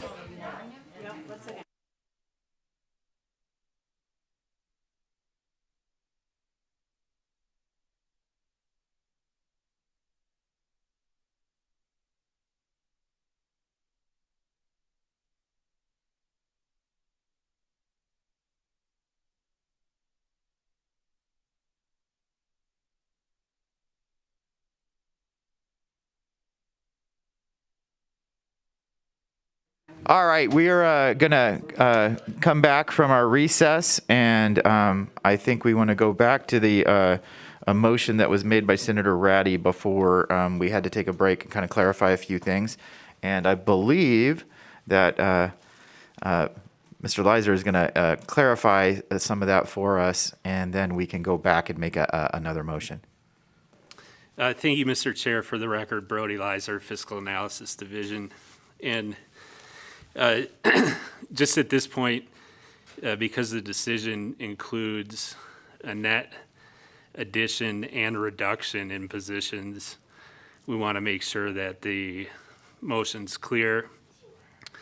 So on page 49 of your closing packet, the table at the top shows the addition of 9 social worker, caseworker positions, as well as a reduction of 2 adult rights specialist caseworker positions and 1 legal research assistant for a net 6 positions. Those 6 positions are what the subcommittee recommended. And so the motion, as I understand it, as we understand it, would be to accept the subcommittee's recommendation for a net addition of 6 positions. And that would include, it would actually include the 9 social worker case worker positions and the 3 reductions that I mentioned. 2 for the adult rights specialist caseworkers and 1 legal research assistant. In addition to that, the motion would add 5 social worker caseworker positions and 1 social worker supervisor position. And so that is what the motion was being discussed and should be considered, just to try and make it perfectly clear for the record. Thank you, Mr. Lizer. That encapsulates what our intent was perfectly. So any questions from the committee on that? So I would accept a motion. Mr. Chairman, we already had a motion and second on the table, and this happened under discussion. I believe Mr. Lizer has made the motion absolutely abundantly crystal clear as to what our real intent was with the addition of the staff. So I feel comfortable in moving forward as the second. Thank you, Chair Carlton. So we had an original motion. It was clarified by Mr. Lizer. Original motion from Senator Ratty. It was clarified by Mr. Lizer. We have a second from Chair Carlton. Any discussion on that motion? Seeing none, all in favor, aye. Aye. All opposed, nay. That motion passes unanimously with the members present. And we can move on now to, I believe, Developmental Services Regional Centers. Thank you, Mr. Chair. Kimbra Ellsworth, Fiscal Analysis Division for the record. For the Developmental Services Regional Centers budgets, 3280, 3279, and 3167, the subcommittee recommended approval of caseload and staffing adjustments to reflect updated caseload and waiver waitlist projections as of March 2021 for the supported living arrangements, family support respite, and jobs and day training programs at the Sierra Regional Center, Desert Regional Center, and Rural Regional Center, which result in additional funding of $75.6 million over the 2021 to 23 biennium, including $37.4 million in general fund appropriations, which is an increase of $4.7 million in total funding, including $1.6 million general fund over the biennium when compared to the executive budget. The adjustments include 18 additional positions with associated operating costs, including 14 additional positions to align staffing with projected caseload growth at the Desert Regional Center, and 4 additional human resource positions that are not directly tied to caseload growth. The recommendation eliminates the projected wait list for those waiting for more than 90 days for a Medicaid home and community-based waiver for intellectual disabilities and related conditions slot. The subcommittee also recommended approval of the governor's recommendation to reduce the financial assistance paid to families in the fiscal intermediary program as a budget reduction measure from $450 to $300 per month in fiscal year 2022, resulting in fiscal year 2022 general fund savings of $466,200.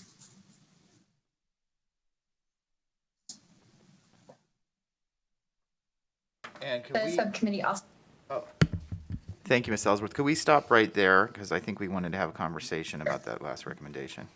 And I believe if I heard correctly, and I apologize, we're all multitasking while we're in here, that we're at the fiscal intermediary program. Am I correct, Ms. Ellsworth?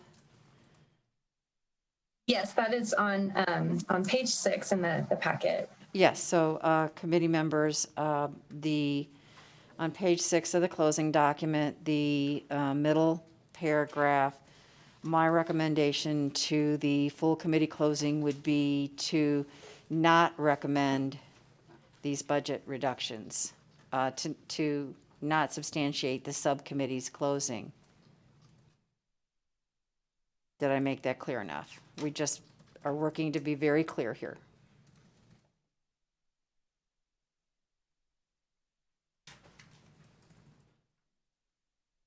Are we good? Not seeing anybody's hair on fire this time? So, Mr. Chair, without seeing anyone adding in any discussion points, my motion would be to not recommend the budget reduction measure in the fiscal intermediary program. Second. I have a motion from Chair Carlton, a second from Senator Dennis. Does any of the committee have any discussion or questions on that motion? Seeing none, all in favor, aye. Aye. Opposed, nay.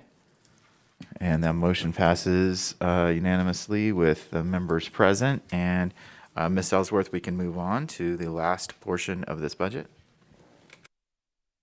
Thank you, Mr. Chair. For the Developmental Services Regional Centers budgets, the subcommittee also recommended approval of base revenue adjustments to align general fund appropriations and federal Title 19 Medicaid revenue with the federal medical assistance percentage, or FMAP rates, applicable to fiscal year 2022 and fiscal year 2023, including a temporary increase in the FMAP rate through December 31st, 2021, which results in net increases in federal Title 19 Medicaid revenue of $8 million over the 2021 to 23 biennium, with corresponding reductions in general fund appropriations. Additionally, the subcommittee recommended approval of the governor's recommendation to appropriate general funds of $400,000 over the 2021 to 23 biennium to continue the provision of dental services to clients of the Desert Regional Center through the University of Nevada, Las Vegas School of Dental Medicine. For the Family Preservation Program, Budget 3166, the subcommittee recommended approval of caseload adjustments for the Family Preservation Program to reflect updated caseload projections as of March 2021, and to maintain the current financial assistance payment of $374 per family per month, which result in additional general fund appropriations of $127,534 over the 2021 to 23 biennium, which is a reduction of $49,368 in general funds over the biennium when compared to the executive budget. For the Applied Behavior Analysis Budget 3207, although not discussed at the subcommittee closing, if enacted by the legislature and approved by the governor, Senate Bill 217 would require the transfer of money in the Applied Behavior Analysis budget to the Board of Applied Behavior Analysis on October 1st, 2021. Therefore, fiscal staff recommends the inclusion of language in the Authorizations Act to direct the transfer contingent upon passage of the legislation. Do the committees wish to approve language in the 2021 Authorizations Act to direct the transfer of money in the Applied Behavior Analysis budget to the Board of Applied Behavior Analysis on October 1st, 2021, if Senate Bill 217 of this session is passed by the legislature and approved by the governor? Thank you, Ms. Ellsworth. Do we have any questions from the committee on this decision? Seeing none, Chair Carlton? So with that, Mr. Chairman, I would move to approve language in the 2021 Authorizations Act to direct the transfer of money in the Applied Behavior Analysis budget to the Board of Applied Behavior Analysis on October 1st, 2021, contingent upon Senate Bill 217 of this session passing by the legislature and approved by the governor. Second.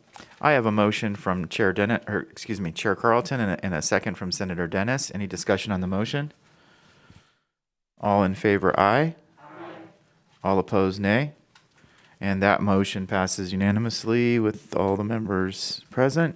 and we can finish up this report. Thank you, Mr. Chair. The subcommittee recommended approval of all other closing items within the Aging and Disability Services Division budgets as recommended by the governor, with technical adjustments noted by staff, and authorize fiscal staff to make technical adjustments as necessary. The subcommittee recommended closing the following Aging and Disability Services Division budgets as recommended by the governor: Federal Programs and Administration, budget 3151, Commission for Persons Who Are Deaf, budget 1006, Tobacco Settlement Program, budget 3140, and Communication Access Services, budget 3206. All right, any questions from the committee on this subcommittee report? All right, I do not see any, so we will go back and I will accept a motion to close the subcommittee closing report on the Department of Health and Human Services Aging and Disability Services Division with the decisions and modifications that were made as we walk through it. Thank you, Madam Chair, sorry. Thank you, Mr. Chairman. So moved. Second. All right, I have a motion from Chair Carlton, a second from Senator Dennis. And any discussion on that motion? Seeing none, all in favor, aye. Aye. Opposed, nay. And the motion carries. And we can now go on to... Just one second. Thank you very much, Ms. Ellsworth, for all your hard work and for hanging in there with us this morning. We appreciate it. Doing this stuff You're welcome. Thank on a you. moment's notice can be very difficult, but thank you again. Thank you, Ms. Ellsworth. And now we can go on to the Office of the Military. And, are we doing the other one? Oh, we're doing DCNR first.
All right, I think everybody's got their documents on the Department of Conservation and Natural Resources, the subcommittee closing report from the Subcommittee on Public Safety, Natural Resources, and Transportation. And we can go ahead and get started on walking through that one, please. Thank you, Mr. Chair. Nancy Morris, Fiscal Analysis Division. Today, I will be presenting the Joint Subcommittee on Public Safety, Natural Resources, and Transportation closing report for the Department of Conservation and Natural Resources. The Joint Subcommittee on Public Safety, Natural Resources, and Transportation has completed its review of the budgets for the Department of Conservation and Natural Resources for the 2021-23 biennium. The closing recommendations of the subcommittee have resulted in general fund reductions of $731,793 in fiscal year 2022 and $484,551 in fiscal year 2023. The following comments describe the more significant recommendations of the joint subcommittee. The Office of State Historic Preservation, Budget 4205, the subcommittee recommended approval of replacing general funds of $36,953 in each year of the 2021-23 biennium with Federal Historic Preservation Fund grant funds of $31,794 and Commission for Cultural Centers and Historic Preservation Grant Program bond proceeds of $5,159 each year as recommended by the governor. To provide sufficient matching funds for the agency's projected federal grants in the 2021-23 biennium, the subcommittee recommended approving additional general funds of $16,433 in fiscal year 22 and Federal Historic Preservation Fund grant funds of $43,627 in fiscal year 2022 and fiscal year 2023, with corresponding increases to the Historic Preservation Fund grant category. In the administration budget 4150, the subcommittee recommended approval of budget amendment A214994150 to restore general funds of $94,680 in each year of the 2021-23 biennium, providing total funding of $179,680 per year for sagebrush conservation credit system contracts.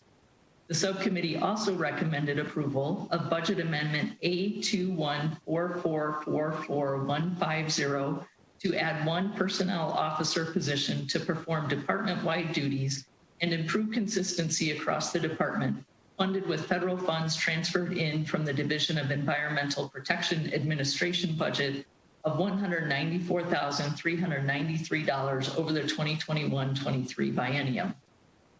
The Conservation Districts Program, Budget 4151, the subcommittee recommended approving the governor's recommended reduction in annual grants to the state's 28 conservation districts by $1,000 per year for total general fund savings of $56,000 over the 2021-23 biennium. The subcommittee did not recommend approval of the $50,000 per year reduction in sage grouse competitive grants recommended in the executive budget. In the account for off-highway vehicles, budget 4285, the subcommittee recommended approval of utilizing reserves of $792,974 each year of the 2021-23 biennium to increase off-highway vehicle-related project grant authority to $1.5 million per year. In addition, the subcommittee recommended issuing a letter of intent directing the agency to report on grants awarded and reimbursements made to grant recipients and providing the report to the Interim Finance Committee semi-annually. In the State Parks Budget 4162, the subcommittee recommended approval of the governor's recommendation to increase the sale price of state parks annual passes and establish a surcharge for non-resident visitors to increase visitor fee revenue to achieve general fund savings of $2 million over the 2021-23 biennium as a budget reduction measure.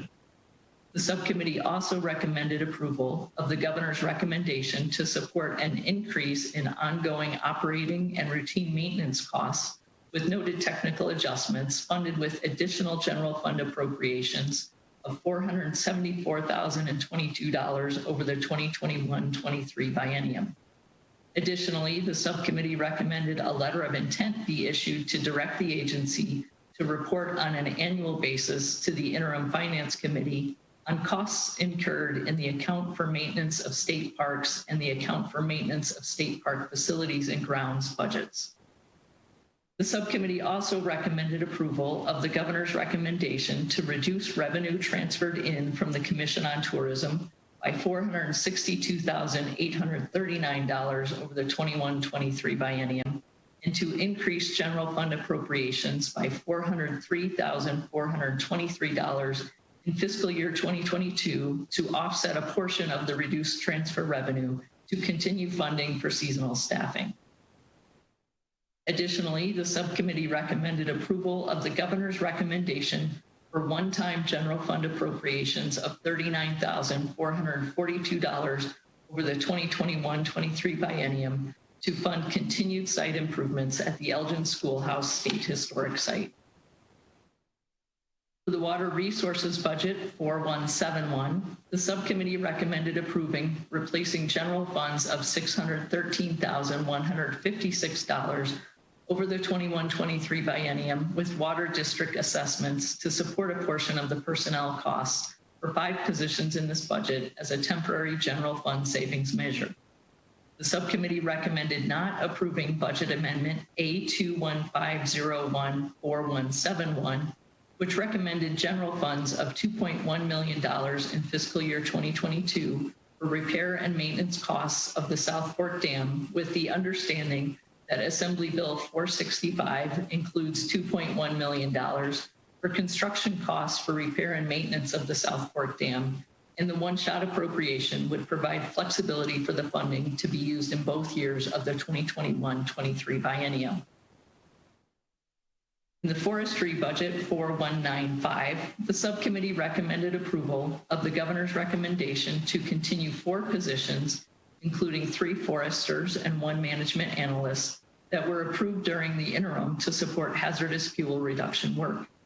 However, rather than funding the positions and associated operating costs with general fund appropriations of $368,290 and $376,048 from NB Energy over the 2021-23 biennium, as recommended by the governor, the subcommittee recommended replacing new general fund appropriations with $368,290 in general fund appropriations approved in SB 508 of the 2019 legislature, appropriated to the contingency account and allocated to the department.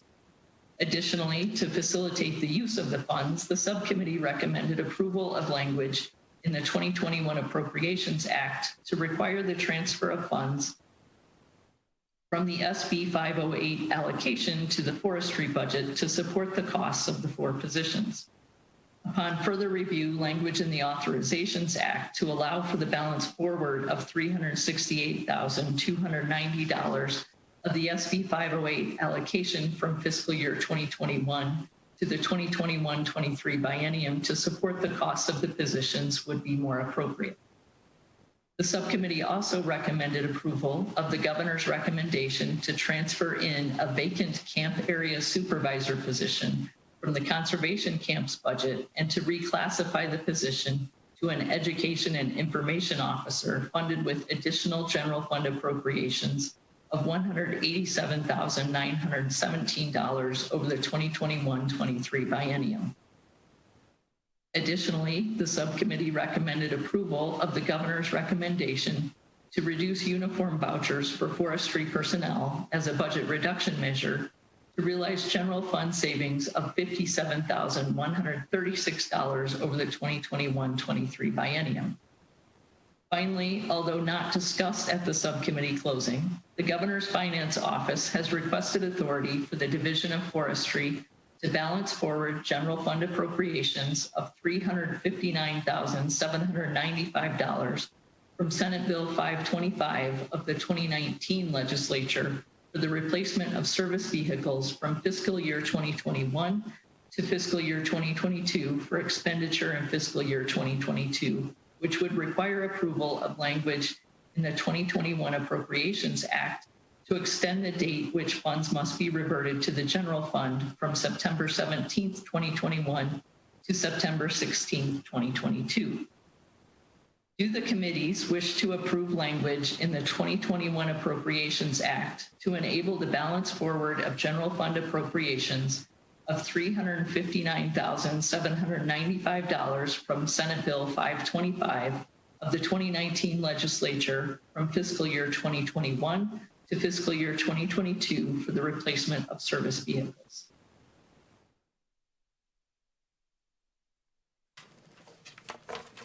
Thank you, Ms. Morris. Do we have any questions on this decision from the committee? All right, I do not see any, so I would take a motion. And Mr. Chairs, if my subcommittee chairs are comfortable with it, I'm comfortable with it, so got a thumbs up from them. So with, they were in the thick of these, so I appreciate their work. So with that, I would move to approve the closing report on the Department of Conservation and Natural Resources. Oops.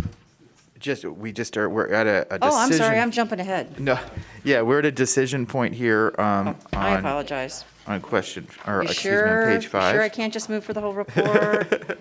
Okay, sorry, Mr. Chair. No problem. This is what happens when I try to do 2 or 3 things at the same time, and I'm just not capable of it. Okay. There you go. All right, got it. Thank you, Mr. Chair. I apologize, committee.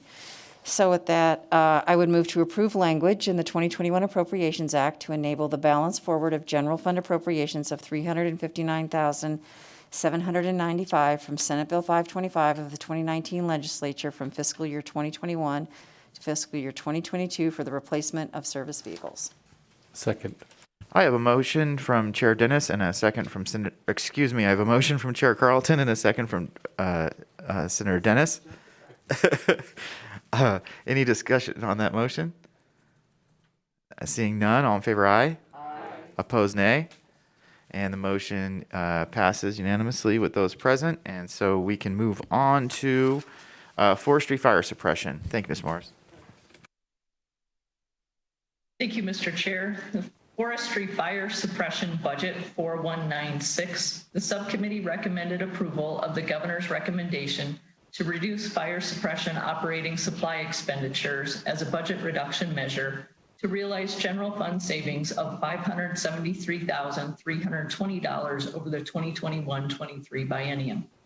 The subcommittee also recommended approval of adjusting base budget incident response costs to align with the budgeting methodology approved by the 2019 legislature, with corresponding reductions in general fund appropriations of $1 million over the 2021-23 biennium. The Forestry Conservation Camp's Budget 4198, the subcommittee recommended approval of the governor's recommendation to reduce uniform vouchers for conservation camp personnel by $99,928, including $69,950 general fund savings, and staff training expenses by $57,142, including $40,000 general fund savings over the 2021-23 biennium as a budget reduction measure.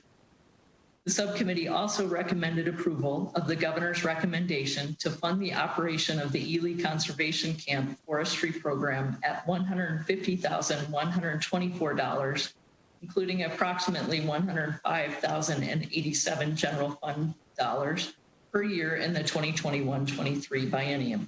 Additionally, due to the uncertainty of the timing of the reopening of the camp, the subcommittee recommended a letter of intent be issued to direct the agency to report on a semi-annual basis to the Interim Finance Committee on the status of the Ely Conservation Camp operations. In the Wildland Fire Protection Program, Ms. Morris? 419.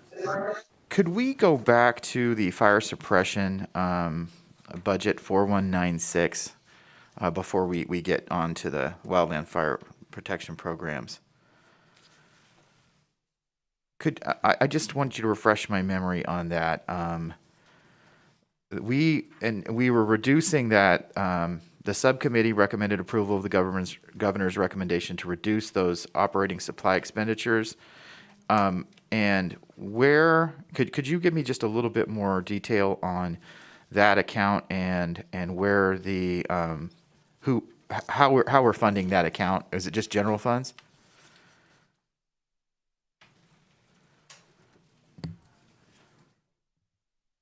I'll step in. This is Kimbra Ellsworth for the record with the Fiscal Analysis Division. This budget is funded with general fund appropriations and a small amount of federal funds and reimbursements from cooperating agencies, including the federal partners. Thank you. And so was our recommendation to just cut that just solely for the purposes of budget reduction, general fund savings, or was there some more mechanics to that? In the first paragraph, that recommendation is purely a budget reduction measure, the $573,320. Thank you.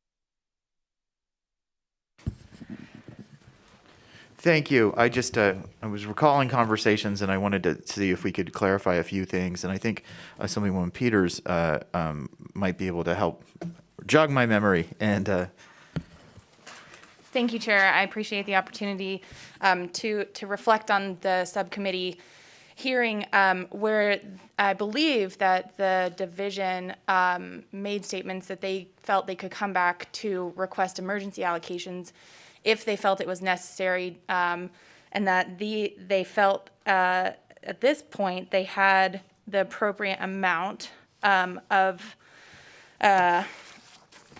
fire suppression equipment to be okay with this cut. Again, knowing that they could come back for an emergency request. thank you. Thank you. Thank you for clarifying that for me. There was something lingering on this particular budget item, and I couldn't remember what it was. So I appreciate that.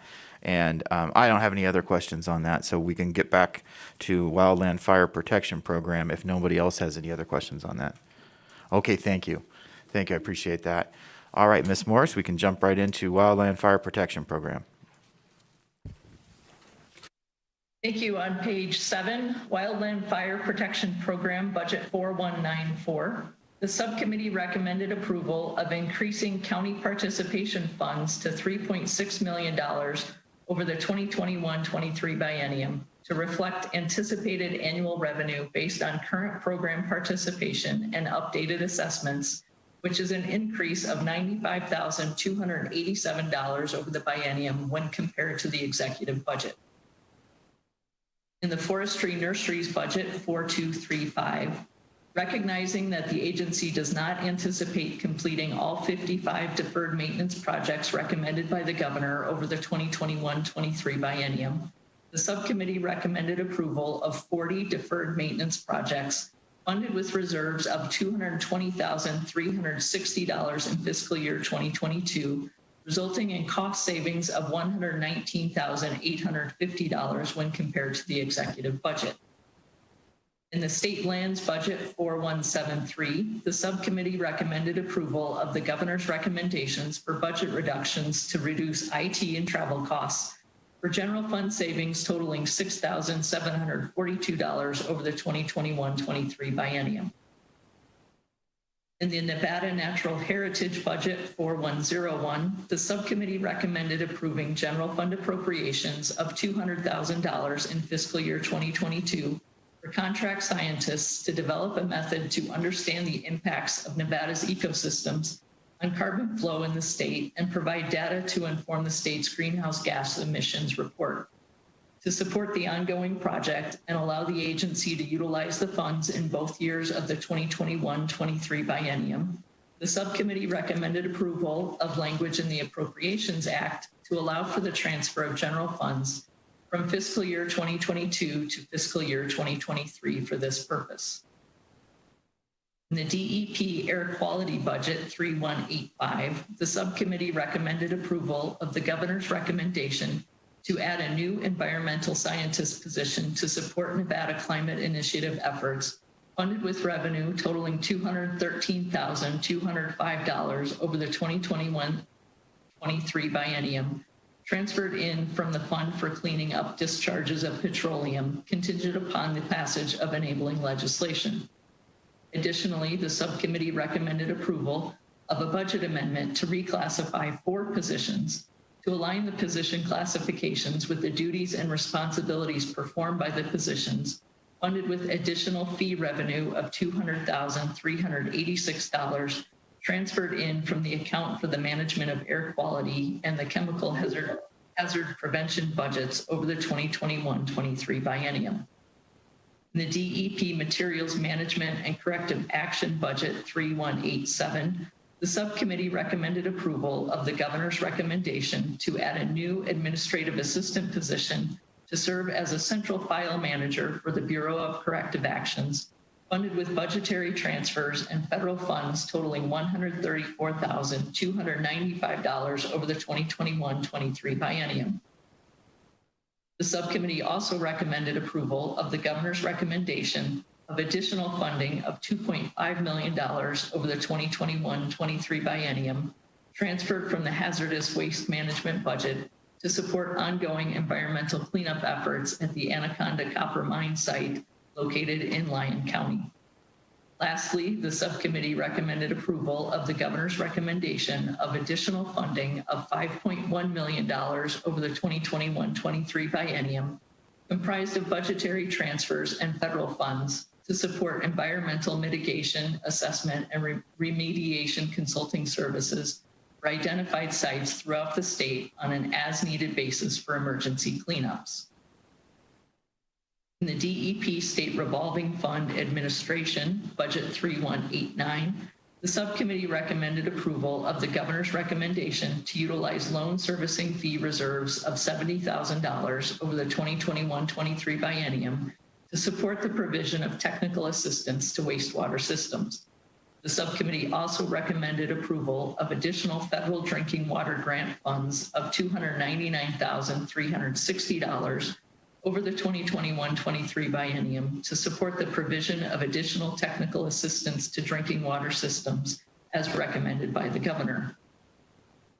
In the DEP Industrial Site Cleanup Budget 3175, the subcommittee recommended approval of the governor's recommendation to support increased contract costs for regulatory oversight of environmental cleanup efforts at the Black Mountain Industrial Complex, funded with additional transfers from the hazardous waste management budget of $1 million over the 2021-23 biennium. The subcommittee also recommended approval of the governor's recommendation to support data collection and review associated with the mitigation of perchlorate originating from the Black Mountain Industrial Complex, funded with additional transfers from the hazardous waste management budget of $62,380 over the 2021-23 biennium. In the Division of Outdoor Recreation Budget 4180, the subcommittee recommended approval of the governor's recommendation to transfer the Outdoor Education and Recreation Grant Program from the Division of State Parks to the Division of Outdoor Recreation, including general fund appropriations of $222,797 to support one position and associated operating costs over the 2021-23 biennium, and to recommend a bill draft be requested to effectuate the transfer of the program. The subcommittee recommended approval of all other closing items within the Department of Conservation and Natural Resource budgets as recommended by the governor, with technical adjustments noted by staff, and authorized fiscal staff to make technical adjustments as necessary. The subcommittee recommended closing the following Department of Conservation and Natural Resources budgets as recommended by the governor, with or without minor technical adjustments. Comstock Historic District, Budget 5030. Environmental Quality Improvement, Budget 4160.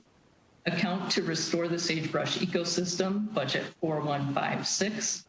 Nevada Tahoe Regional Planning Agency, Budget 4166. DEP State Environmental Commission, Budget 4149. DEP Administration, Budget 3173. DEP Water Pollution Control, Budget 3186. DEP Mining Regulation Reclamation, Budget 3188. DEP Water Quality Planning, Budget 3193. DEP Safe Drinking Water Program, Budget 3197. And DEP Water Planning Capital Improvement, Budget 4155. This concludes the subcommittee's report on the Department of Conservation and Natural Resources.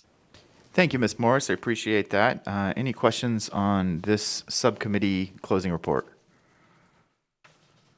All right, I do not see any, so I would take a motion to accept this one.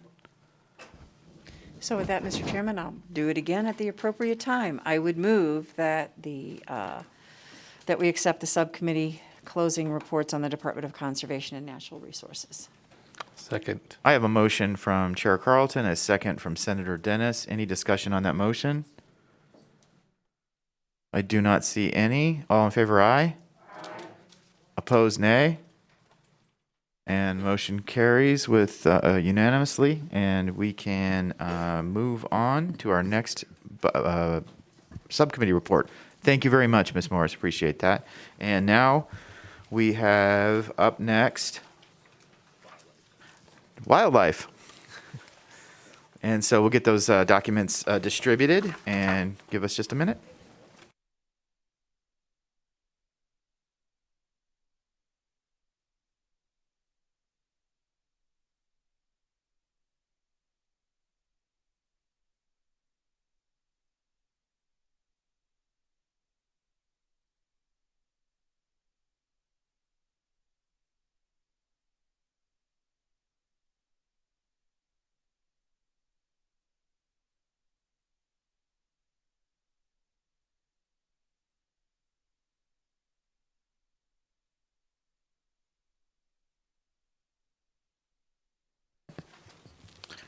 All right, Mr. Nichols, please walk us through the subcommittee report on the Department of Wildlife.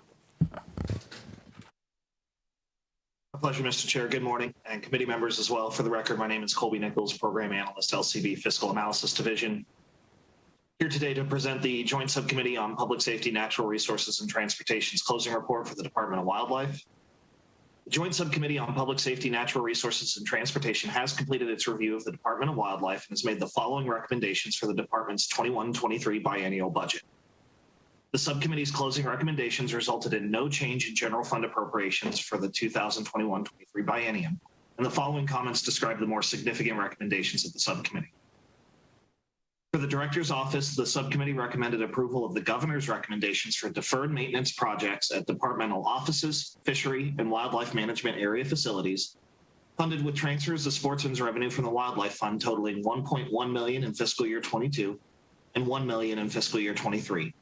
Deferred maintenance included in these recommendations include various building exterior repair and maintenance projects, HVAC, window and roofing replacements, energy-efficient lighting upgrades, and various remodeling and infrastructure upgrades. In addition, the subcommittee recommended approval of the transfer of a vacant administrative assistant position from the Data and Technology Services budget to this budget, and to reclassify the position to a maintenance repair worker as recommended by the governor. The department indicates the reclassified position would improve its internal capacity for day-to-day maintenance and repair of departmental facilities in the southern region of the state. As both position classifications have identical pay grades, there would be no increase or change to the overall personnel costs of the department. For Data and Technology Services, the subcommittee recommended approval of the governor's recommendation for a new information technology professional position. The position would reduce the ratio of information technology positions to departmental staff, as well as increase the agency's capacity for in-house programming and development. The cost for this position would be partially offset by the elimination of a vacant administrative aide position and a vacant seasonal administrative assistant position. Accordingly, this recommendation would result in a net cost reduction of $14,704 in fiscal year 22 and a net cost increase of $6,910 in fiscal year 23, with corresponding changes in the amount of departmental cost allocation revenues that are paid by the other departmental budgets. For conservation education, the subcommittee recommended approval of the governor's recommendation for 2 new conservation educator positions to serve as regional volunteer coordinators at the agency's Reno and Las Vegas offices, respectively. In addition to serving as volunteer coordinators, the recommended new positions would also increase the agency's capacity to provide education, outreach, and wildlife human conflict resolution. The costs associated with these positions would be partially offset by the elimination of 2 seasonal conservation aid positions. Accordingly, this recommendation would result in additional expenditures of $15,783 in fiscal year 22 and $52,178 in fiscal year 23, and would be funded through the transfer of sportsman's revenue from the Wildlife Fund. For the law enforcement budget, the subcommittee recommended approval of the governor's recommendation to replace 2 vacant seasonal game warden positions with 1 new full-time game warden position. The agency indicated it had experienced difficulty in recruiting and retaining qualified, experienced personnel for the seasonal positions. This recommendation would address those difficulties as well as improve boating enforcement coverage at Lake Tahoe by providing a permanent, year-round law enforcement presence in the area. Since the costs associated with the new permanent game warden positions would be offset by the elimination of the 2 vacant seasonal positions, this recommendation would result in cost reductions of $59,047 in fiscal year 22 and $32,732 in fiscal year 23.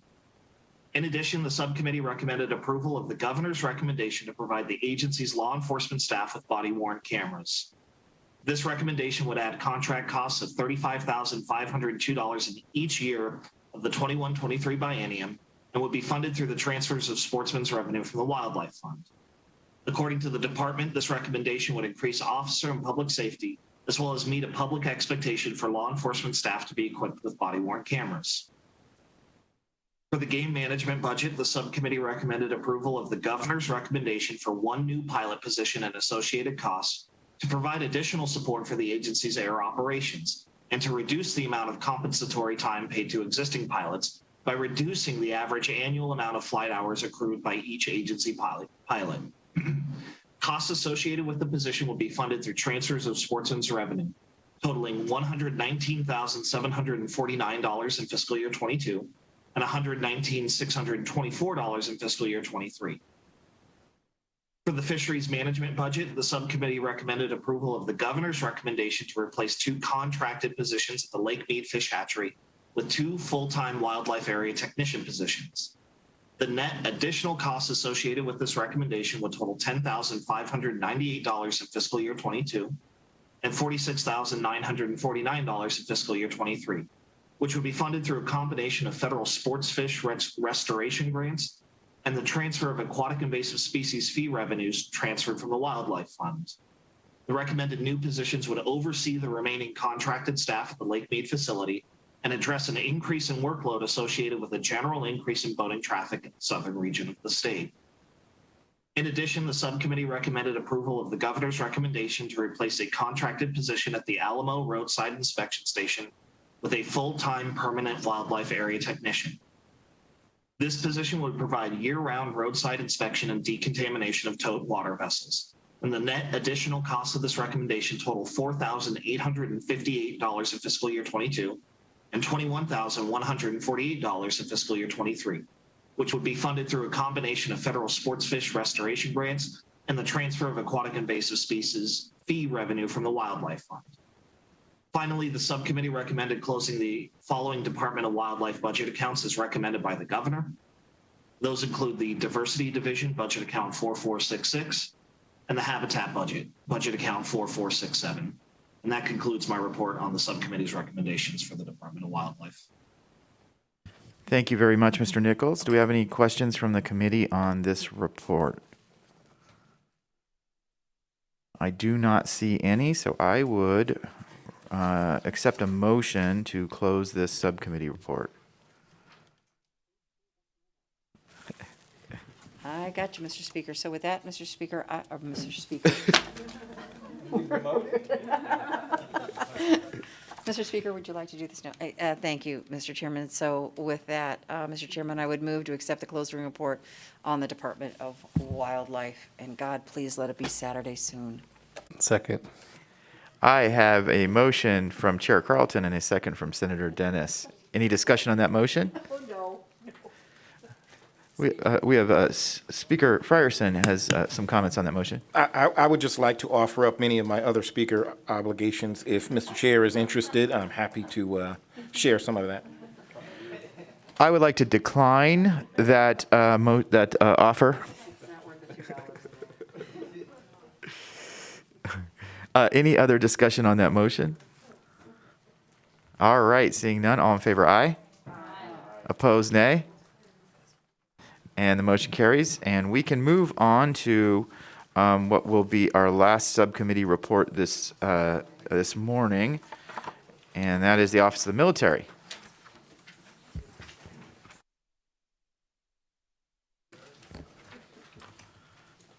And we are getting those documents out to the members, and give us just 1 minute.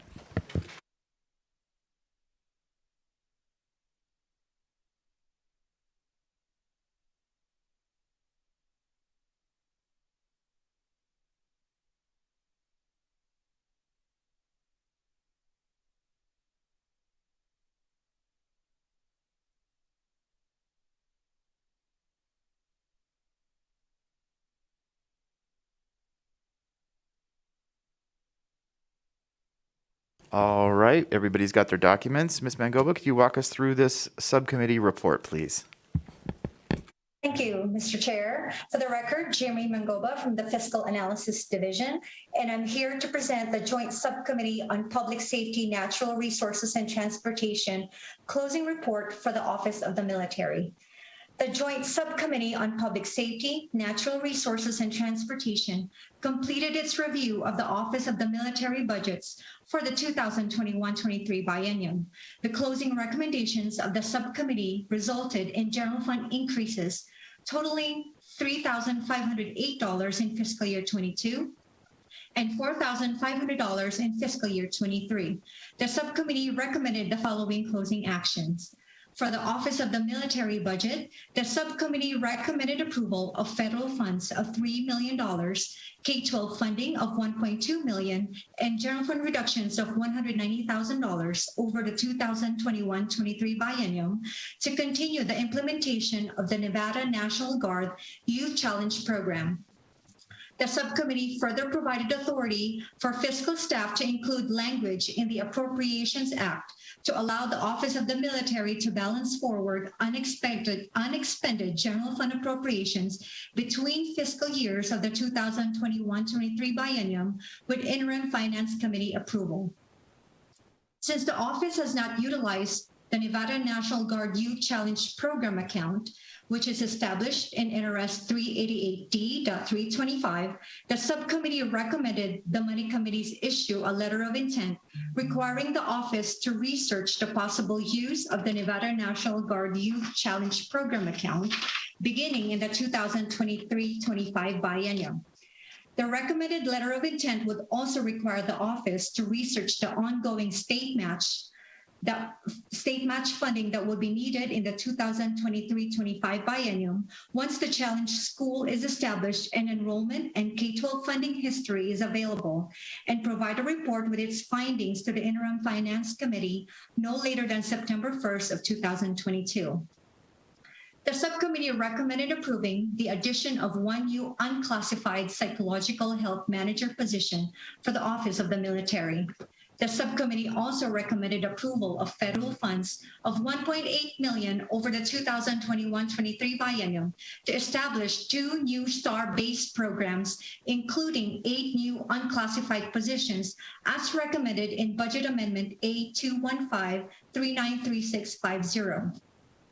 The STAR-based programs will be established in Clark and Washoe counties and allow 5th grade students to interact with military personnel to explore careers and observe real-world science, technology, engineering, and math, commonly known as STEM, applications in Nevada National Guard bases.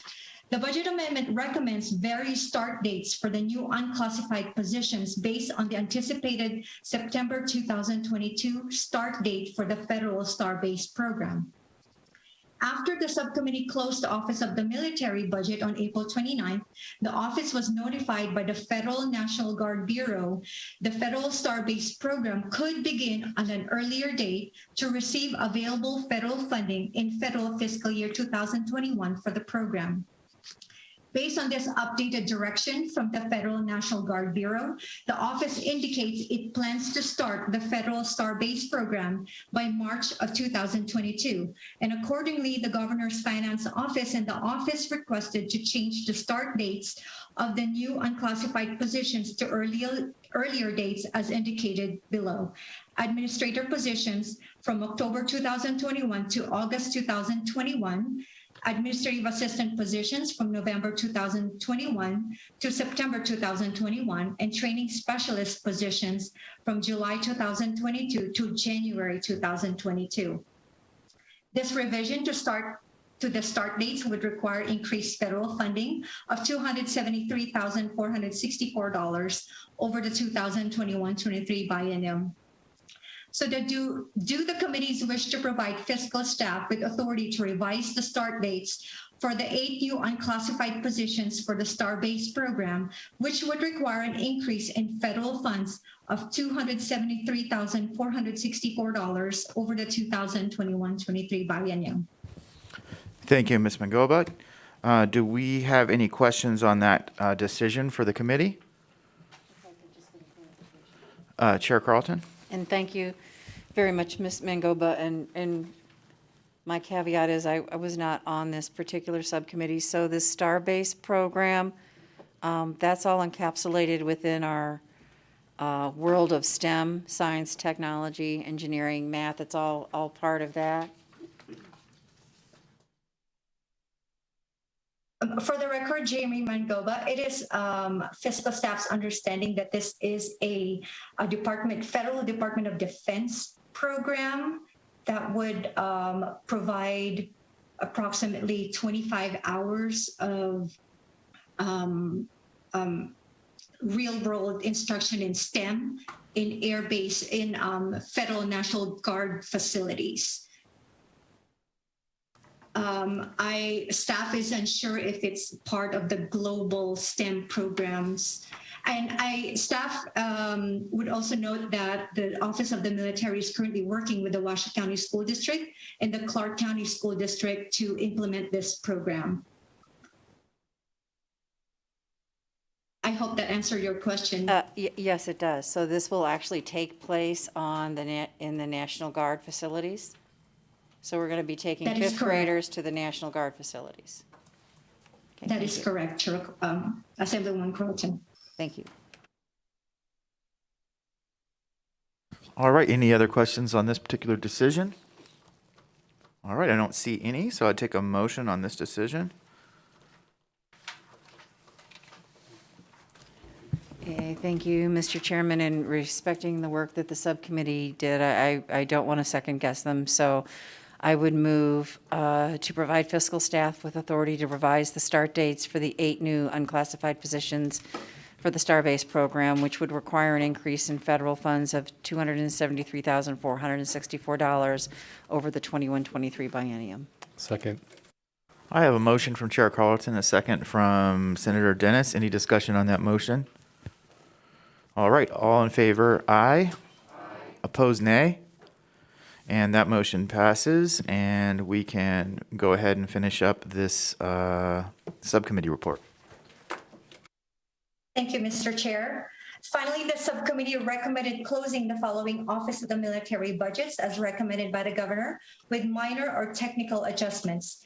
The Emergency Operations Center budget account 3655, State Active Duty budget account 3658, Adjutant General Special Armory account, budget account 3652, National Guard benefits, budget account 3653, and lastly, the Patriot Relief Fund, budget account 3654. The subcommittee provided fiscal staff with authority to make other technical adjustments as necessary. And Mr. Chair, that concludes the subcommittee closing report for the Office of the Military. Thank you, Ms. Mangova. Do we have any questions from the committee on the subcommittee closing report on the Office of the Military? I do not see any, so I would take a motion to close that. And so with that, Mr. Chairman, for our last one for today, I would move that the committee accept the closing report on the Office of the Military. Second. I have a motion from Chair Carlton and a second from Senator Dennis. Any discussion on that motion? All right, seeing none, that motion, all in favor, aye. Aye. All opposed, nay. All right, that motion passes, and that is our last subcommittee report. Thank you, Ms. Mangova, I appreciate that. And that brings us to our last agenda item, which is public comment. And I see that we have, it looks like one person here in the committee to make public comment, and then we'll check the phones.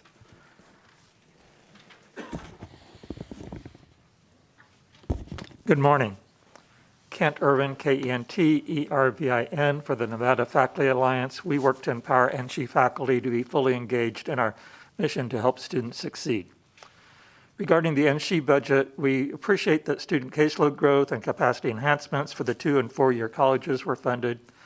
However, the 12% cuts to NSHE budgets will have very serious negative impacts, especially for the professional schools and other non-formula programs. The budget eliminates 375 faculty and staff positions, which will result in fewer instructors, larger class sizes, fewer available course sections, and fewer advisors. it underfunds the formula. We hope that there will still be add-backs when you consider American Rescue ARP funds. The Treasury guidance for ARP makes funds available each year to cover budget cuts under its generous revenue loss formula, which is intended to cover short-term pandemic-related shortfalls. Even with conservative assumptions, the cuts to the base budgets could be restored across the board, with plenty left over for strategic one-shot investments. We request that you use the available federal funds to authorize replacing the eliminated NSHE faculty and staff positions to avoid permanent harm to programs. Of course, the portion of the Higher Education Emergency Relief Funds, HERF-3, that can be applied against state budget cuts should be considered in the calculation, as well as state ARP funds. But there is still a significant shortfall. An authorization to refill NSHE positions would be similar to the authorization for state agencies that your committees approved on April 1 for positions to be reestablished as of October 1. That is also using temporary federal funds to keep programs intact during this crisis period, making a commitment for the future. We need to avoid doing permanent harm to student programs when ample federal funds have been provided to bridge this crisis. Thank you very much. Thank you. And do we have anybody on the phones for public comment? Thank you, Chair Brooks. We are currently on public comment. If you have joined the call and would like to provide public comment, please press *9 now to take your place in the queue. Caller with the last 3 digits, 528. Please slowly state and spell your name for the record. You have 2 minutes and may begin. Yeah, for the record, my name is Barry Gold, BARRYGOLD, and I'm the Director of Government Relations for AARP Nevada. AARP thanks the committee and the governor for the recognition of the importance of having staffing and social workers to provide the critical programs, both for the waiver programs that keep people living independently in the community, and also to have oversight of those in long-term care facilities, the Ombudsman program, and realizing how important their jobs are in providing the adequate staffing. So on behalf of those 345,000 AARP members I mentioned frequently, we thank you very much. Thank you.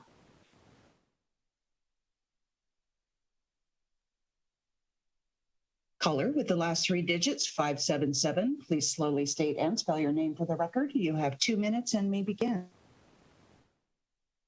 Good morning, Chris Bailey, BALY, Nevada State Education Association, the voice of Nevada educators for over 120 years. NSEA requests the legislature reject painful cuts to proposed K-12 public education, including $156 million to class size reduction and $33 million to early literacy supports in the Read by Grade 3 program.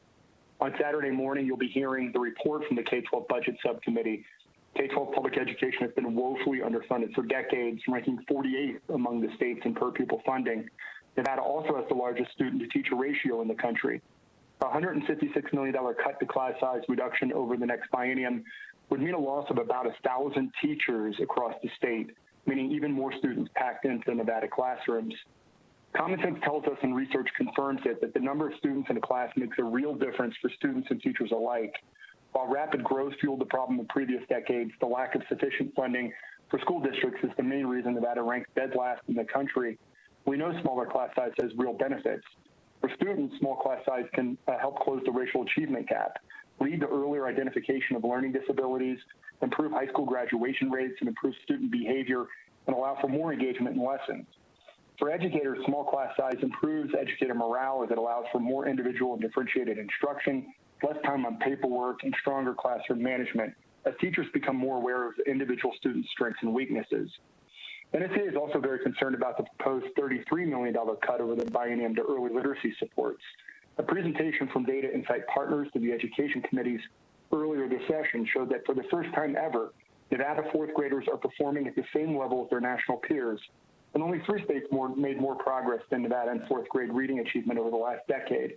This growth was tied to strategic investment made by Nevada through both the Read by Grade 3 program, along with investments in Zoom and Victory schools. Thank you very much.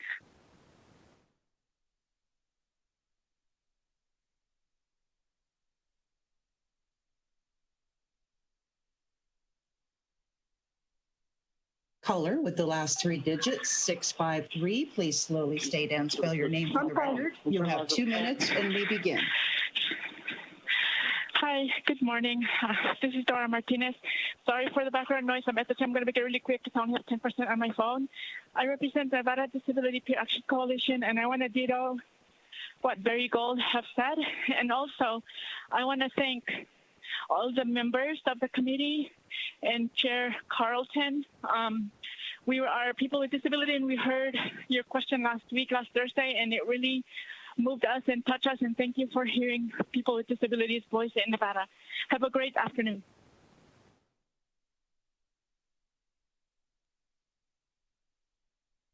Caller with the last three digits, 853. Please slowly state and spell your name for the record. You have 2 minutes and may begin.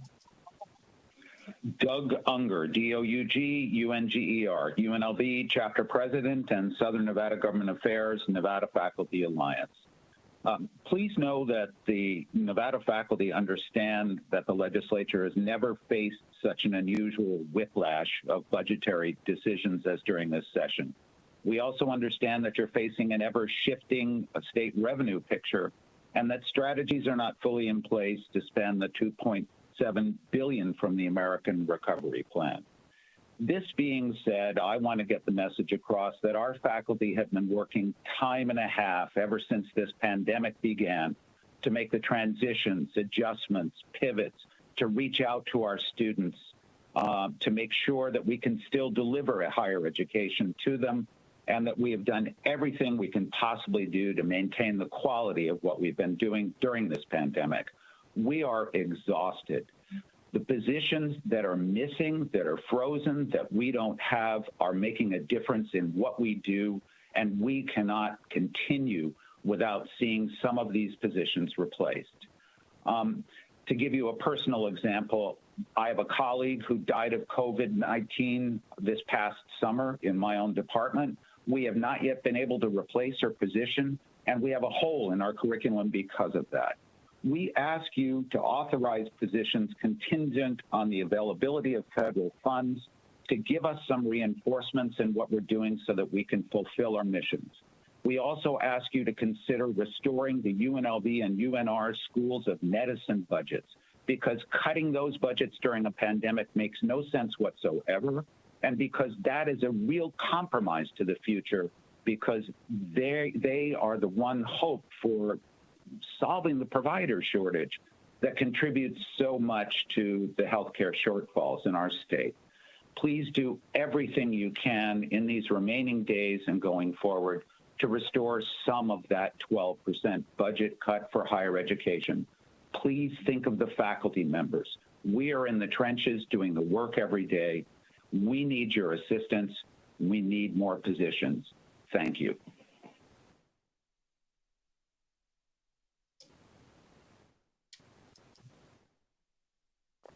Caller with the last three digits, 293. Please slowly state and spell your name for the record. You have 2 minutes and may begin. Good morning. My name is Brian Frost, F-R-O-S-T. I'm a faculty member at the University of Nevada, Reno, and past chair of the Faculty Senate. I'm calling in today to encourage you to prioritize restoring higher education funding and reconsider the enormous cuts being levied on higher education in our state.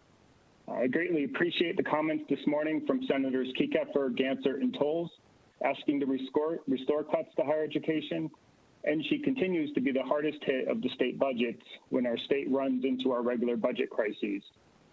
As discussed, a large portion of our budget reductions have been covered by eliminating positions and leaving positions vacant. The impact of leaving these positions open long-term is significant and is going to hurt our institutions and, most importantly, our students. I'm about to enter my 20th year as a faculty member at the University of Nevada, Reno.